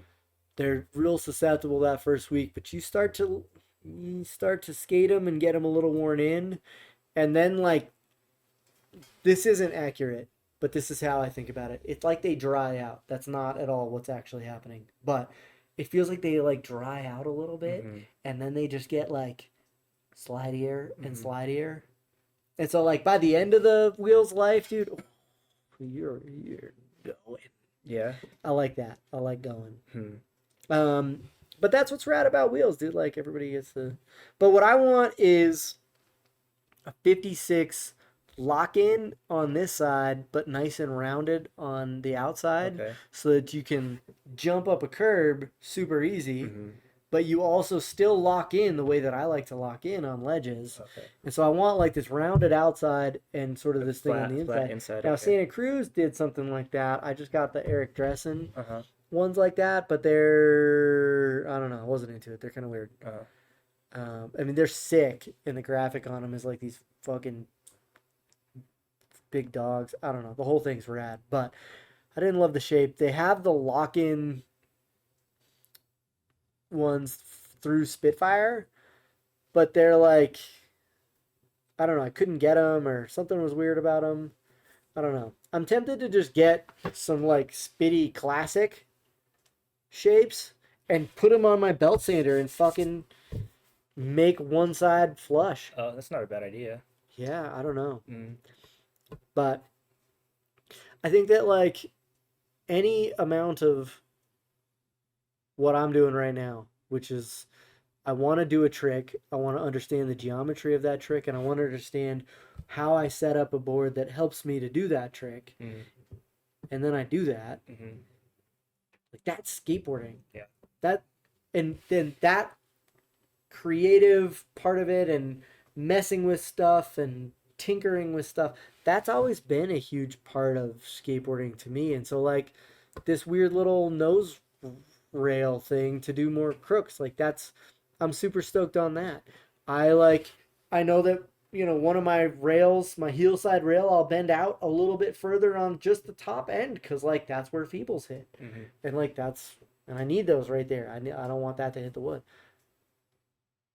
However you want to nerd out on skateboarding, dude. Nerding out on skateboarding is the fucking best. Yeah, bro. I mean, we've been it's 2.5 hours, and we're just kind of, I feel like we're barely kind of even scraping the surface. You know what I mean? Dude, yeah, skateboarding's a crazy thing because skateboarding's crazy. Yeah. But while you were gone, I was just talking about how like I don't know you at all. Like the only thing that we have in common is skateboarding, but we can sit here and bro down and talk for 2.5 hours straight without really any like awkwardness or any uncomfortability or like it's just something that you get this bond with people that skate that you don't get with any other aspect of life, that you can just meet somebody and all of a sudden just bro down with somebody and And just have skating something is, so trivial in common. it's such a crazy thing because like if you showed a super sick clip to somebody who doesn't skateboard, Mm-hmm. they can say, "Wow, that's impressive," but Don't get it. they don't fucking get it. Mm-mm. They will have no idea. But like we could look at a clip and be like, "Holy, and the Yeah. and he what And the this, ground and the what and that wait no and the- bro, look at the fucking like, and we could like and they just they don't get it. Mhm. Like They can never. They we can get never. to live in a world They that can other never. people will never enter. They cannot. And so like that's part of that. That is something that skateboarders of today still get to bond over. Mm-hmm. That other people don't understand this. And also the language of tricks. It's a very impressive and very structured language. I mean, I think that skateboarders, in the way they set that up, follow a little bit more rules than they might even like to admit. But like, and but when when you hear certain trick names, Mm-hmm. You visualize it like immediately. immediately, but like to other people, it is like gibberish. And this is all stemming because I just saw something with Rodney Mullen, and it was I like, saw that quote too. yeah, the crooked grind, nollie, inward, heel flip, out. Mm-hmm. And that's not even like a super long one, but like that means something very specific to us. Mm-hmm. And even more than just that movement, but like if you said that to me, those words in that order, Mm-hmm. I'm going to think of Rodney Mullen. Mm-hmm. I'm going to think of certain video parts. I'm going to think of where, like, skateboarding is fucking wild. It is, and you touched on something that kind of brought another thought to my head, is that skateboarding has its own built-in gatekeeping mechanism. And it's like we don't, as skateboarders, we don't have to like keep skateboarding from other people. Skateboarding keeps skateboarding from other people on its own. And I don't think that there's anything else like that, dude. That it's like you don't get this and you'll never get this because I say so. The skateboard dictates who has access to I mean, understanding it's like skateboarding. being at the top of a mountain. You know, like unless you're a fucking mountain climber, you ain't going. Right. Like, ain't no two ways about it. Mm-hmm. Unless you're a skateboarder, you ain't ever fucking grinding down a handrail. You're Mhm. never gonna fucking do that. Mm-hmm. But it even eliminates your ability to appreciate it. Like you Oh, can, for sure. you know what I mean? And it's just a natural process that like skateboarders don't gatekeep skateboarding. Skateboarding gatekeeps skateboarding. And that's wild that I never even thought about until just now. Dude, that's crazy. I never thought about that either, but like it does. And like we all saw it happen with our friend group. A number of us picked it up and some of us dropped it because what? They can't tell. Because skateboarding's fucking gnarly. Because skateboarding says so, right?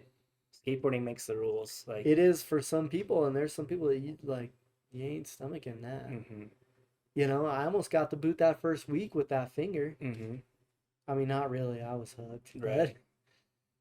But you like got a taste. You got a taste of the gatekeeper, basically. skateboarding, yeah, The gatekeeper came a knocking. it's no joke, Mm-hmm. you know. And the quicker we realize that, I will just take a little bit of time right now, quickly plug. I do think helmets are clutch. I wish I would have worn my helmet younger. I really have had a lot of bad head injuries, and it's really affected my life in a hugely negative way. Mm-hmm. I think that this is, you know, when we hear people talk about we need to talk about mental health in skateboarding, I think that a huge part of that is head injuries. Mm-hmm. And we're seeing more research being done in the football side of things, Mm-hmm. but the research is saying you get a lot of head injuries. One, it's a cumulative thing, so it's adding up. So it's not that you got one huge head injury, you got a bunch of little head injuries, and by the 10th one, that little head injury might do some really big damage. And it's weird though, because I was talking to somebody. I think I was at the sushi bar, and I was talking to one of the sushi chefs that was just starting at the time, and we're talking about concussions, right? And I'm like, I don't think I've ever met anybody who has only had one concussion. Once you have one concussion, it's like this gateway to you're just suffering head trauma for like your entire life. So there's actually a bunch of research that supports that. It says that when you do get a concussion, that you are now much more susceptible to concussions. So I think that when you get one concussion, you become, I forget what it is, but it's like 3 times more likely to have a concussion. But on your second one, you become 8 times more likely to have a third. And these things compound. Right. Yes.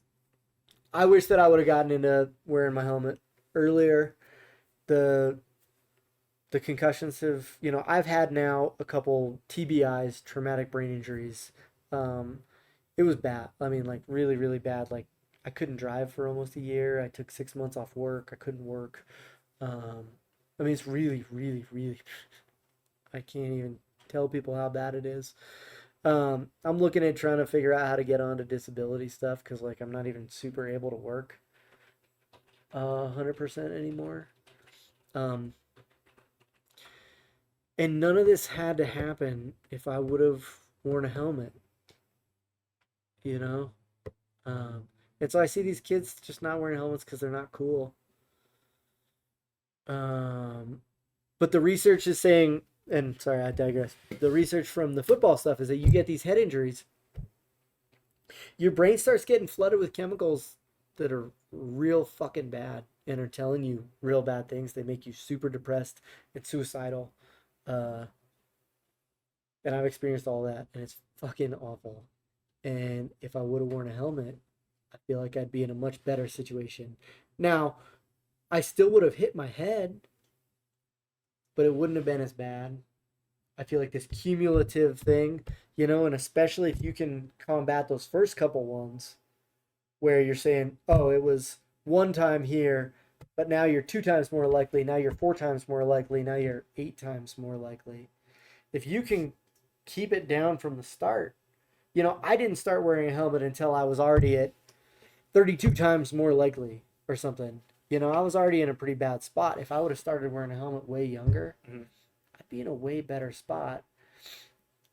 And I haven't been able to. I try to explain it to kids, and I'm just not super able to. Right. Because I want to say you're you're not going to be able to work your job. You're not going to be able to communicate with your family, and you're going to have suicidal thoughts. Yeah. And maybe you just put on a helmet. Yeah, you know what? I really appreciate your perspective because you have a fucking helmet in your hat that you're wearing at a podcast interview.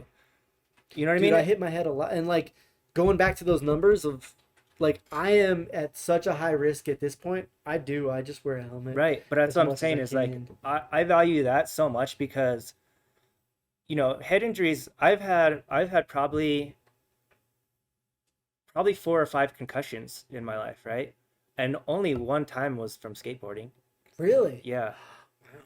Okay. And so it's like people are like, oh, you should like it pisses me off, dude. Like you'll watch a clip and it'll be like a bunch of non-skaters and that's the first thing that they'll notice. Like, oh, he's not wearing a helmet. Like, shut the fuck up. Like you don't understand. Like you don't understand head trauma. You don't understand skateboarding, but you're gonna chime in and say the most ignorant, like stupidest fucking thing that comes to your head. And I'm like, if you're so concerned about people's head safety, why do you wear a helmet when you drive your car? How many more people get serious brain injuries in car accidents than skateboarding? Yeah. Do you wear a helmet in the wintertime when there's ice around? How many more people slip on ice and hit their head than they do on a skateboard? I'm like, do you really care about this, or do you just want to see one thing and say the most negative thing that comes to your mind and think that you're saying something, right? And so the fact that like this is a fucking helmet, dude. Like you got a helmet in your hat. Like you're talking about the issue that you care about, right? And you're actually representing what you're saying in a real way instead of just saying like, oh, you should wear your helmet when you're skateboarding. Like, dude, I've gotten 5 times more concussions outside of skateboarding than my entire life skateboarding. Not to say that it's not fucking dangerous and you're not putting yourself at risk by not wearing a helmet. Yeah. You know what I mean? It's just a different perspective when somebody has that dedication to what they're saying than somebody just saying some random thing and they don't really actually care or they're not really actually doing or backing up their statement. It's tough. I think the helmet area that I struggled the most was when I skateboard my dog to a runner. I got a border collie and she loves to run. And so I'll skate her. And when I first started doing that, it was like, look, I'm taking my cruiser board. I'm in the neighborhood. Like, I'm not even ollieing. I'm not doing anything. I don't really need to wear my helmet now, do I? And I don't think that I ever hit my head doing that, but I fucking was coming down a hill and then some other dog, and I ended up getting tossed and, like, threw my shoulder out. But, like, God, it was, I had to go to PT and whatever. And it was one of those moments where I was like, what am I doing? It would be just as easy for me to hit my head here. Why, And it's all the same stuff that it was like, well, but it's not cool. It's not this. It's not like fucking, who cares? Dude? Yeah. What's super not cool is like not having cognitive functioning. Yeah. Not being able to fucking do my job. Yeah. Definitely. Not being able to like just feel okay in my own skin some of the time. And like really know that this is so connected to that head injury. But helmet safety for sure. There was a while where I was doing helmet safety talks for schools. I was going into schools and had a whole thing. It was kind of rad because I could go in there and like talk to them about being a cool guy skateboarder and show them some of my video parts, and then sort of bring it back around and be like, but what's super cool is wearing fucking helmet. Bro, if you really want to do that, you should, Levi, right?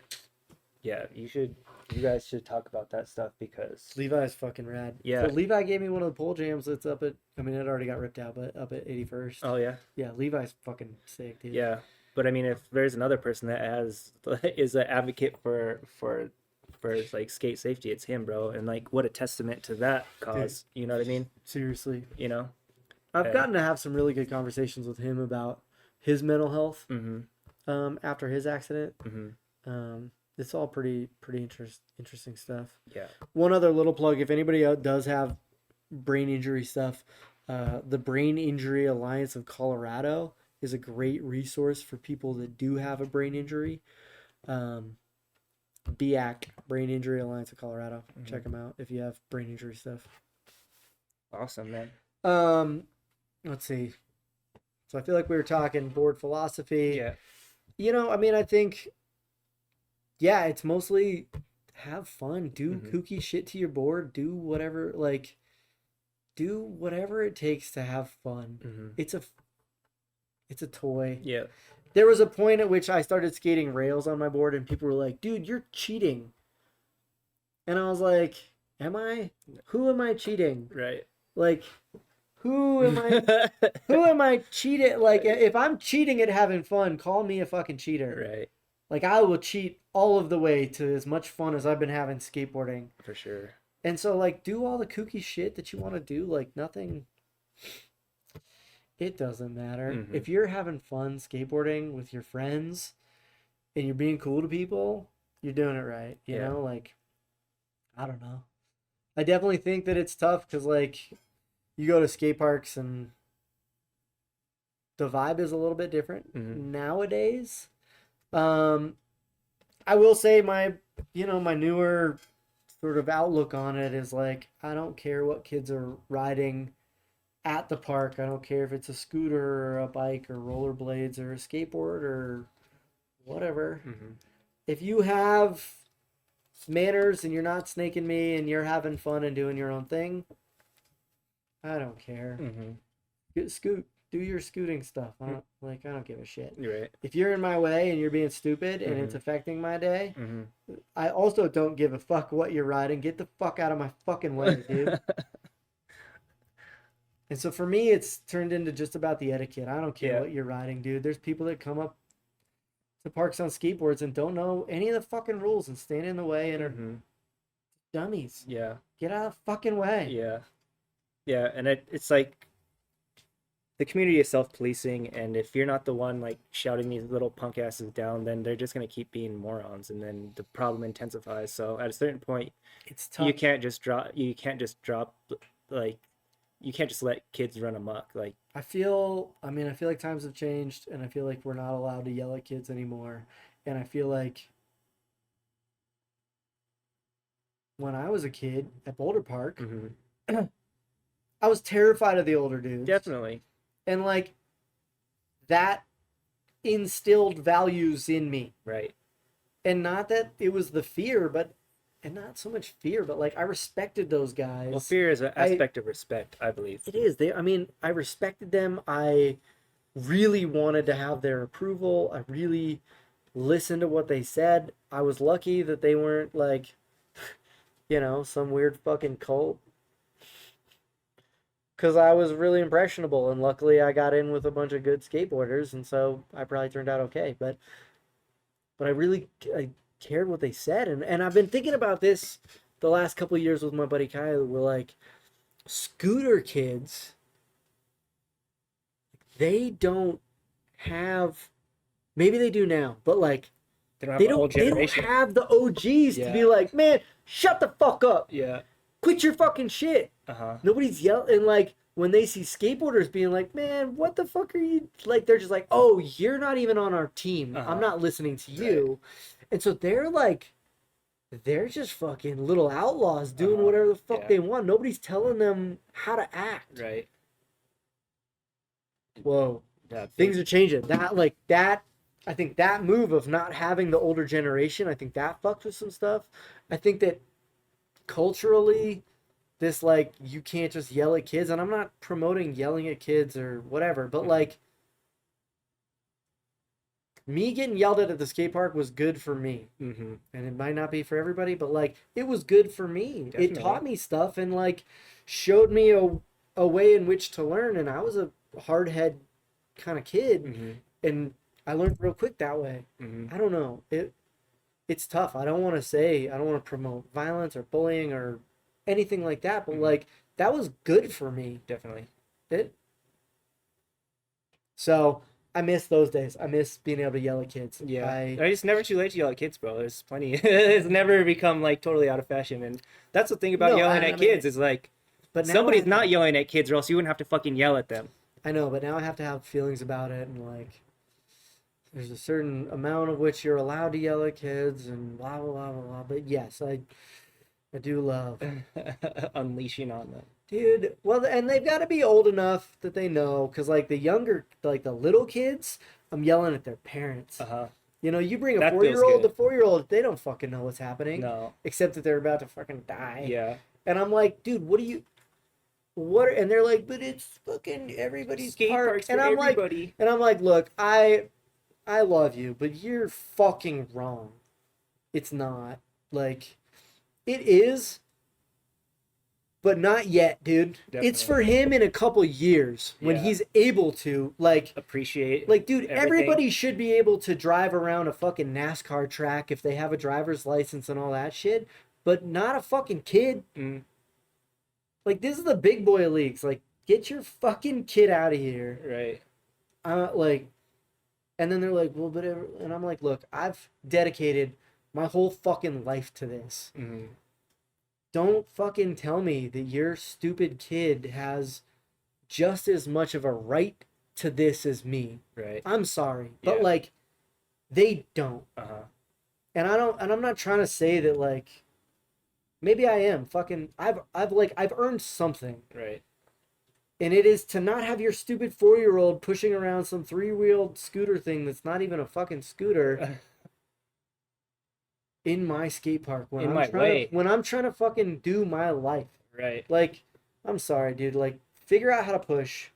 Go into the parking lot like I did. Uh-huh. I spent years in front of my house on shitty Yep. asphalt. Mm-hmm. Before you even Fucking- had the courage to go into the skate park, and now they just run amok like they fucking Like, belong they there. fucking own it. Yeah. It's I don't bad. understand it. It's bad. It's crazy. Well, it's just a sign of indicative of society of everyone feels entitled and feels like they deserve shit, and they don't. They don't. This is some of this internet stuff that it's like it's like a different world where you get to live in this fake world and you only go out into the real world every once in a while, and some of these kids think that they get to just live this world Mhm. where you can say whatever you want and there's not really And consequences. there's no consequences, right? Because I got to tell you, when I was a little kid, you said something to Greg Kelly. Mm-hmm. He was one of the older dudes Mm-hmm. that was especially gnarly. Mm-hmm. You certainly weren't walking out of there with no consequences, Right. you know, like that wasn't a thing. And so I never said anything to him. Like, honestly, I'm still kind of scared of Greg Yeah. Kelly. He's a fucking gnarly dude. Yeah. And I think that was the appeal of skateboarding too. Is like, here are these gnarly, weird, like scary, intimidating dudes, you know, and like, oh man, you just don't. I think everything's just gotten so soft and squishy, and skateboarding's gotten super squishy, and you know, it's just an evolution of it. Like I said, Yeah. we're here reminiscing, and we're old, and we're talking about the good old days and stuff, and I want there to be an area that could be soft and squishy for people oh, who, definitely, of course. who want that out of skateboarding, Mhm. you know? But as a whole, as that being the prevalent idea and prevalent kind of outlook, I think it's kind of whack. Yeah. You know? Skateboarding's so weird because it's alive and Yeah. it's changing and Mhm. all the time, and we all want it to be something. And gosh, whenever you go skateboarding, it feels like it sure is. Mm-hmm. But then when we start talking about stuff, man, what a weird thing. Right. And I feel like skateboarding is like not even like that big of a, like it's just skateboarding. Uh-huh. Like it's not. But it just kind of, it's a testament to what it means to us that we can sit here and be so serious and have such serious opinions about different, even like wheels or just certain thing. You could have these like steadfast, hard ingrained beliefs and ideals about the most trivial aspects of an overarching trivial activity. I mean, we got into it about bushings. Yeah. Like, so trivial. Yeah. Somebody who's not in skateboarding, they don't even know what a fucking bushing is, and we're over here like talking about the rebound of it. Right. Like skateboarding's wild. Yeah, it's great. Super great. My hair is wild too. But yeah, this is a lot of fun, dude. This is like 3 hour mark, unless like you have anything like super pertinent to say, you have any stories you want to pop off on, or Um, gosh, I just love skateboarding, dude. It's so sick. Mhm. I mean, I think the biggest thing for me is like go like build, make skateboarding yours. Yeah. Take it. Mm-hmm.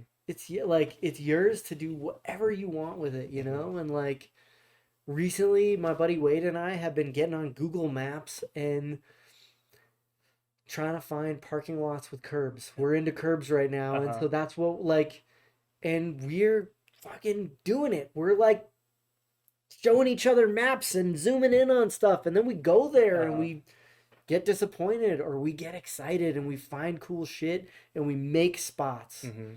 You know, make skateboarding happen. Like Yeah. skateboarding, it's not gonna fucking skate itself. Definitely Go make not. it happen. Definitely not. Go to the town meetings. Get the new skate park built. Do all the cool shit.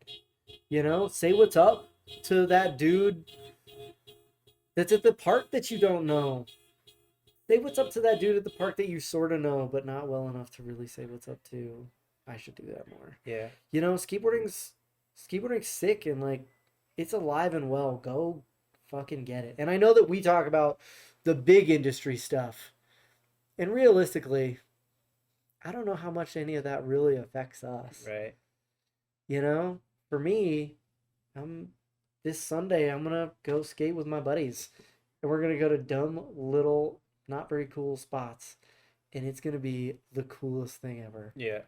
It's gonna be the best, Yeah. just like it is every week. Mm-hmm. You know, I don't know.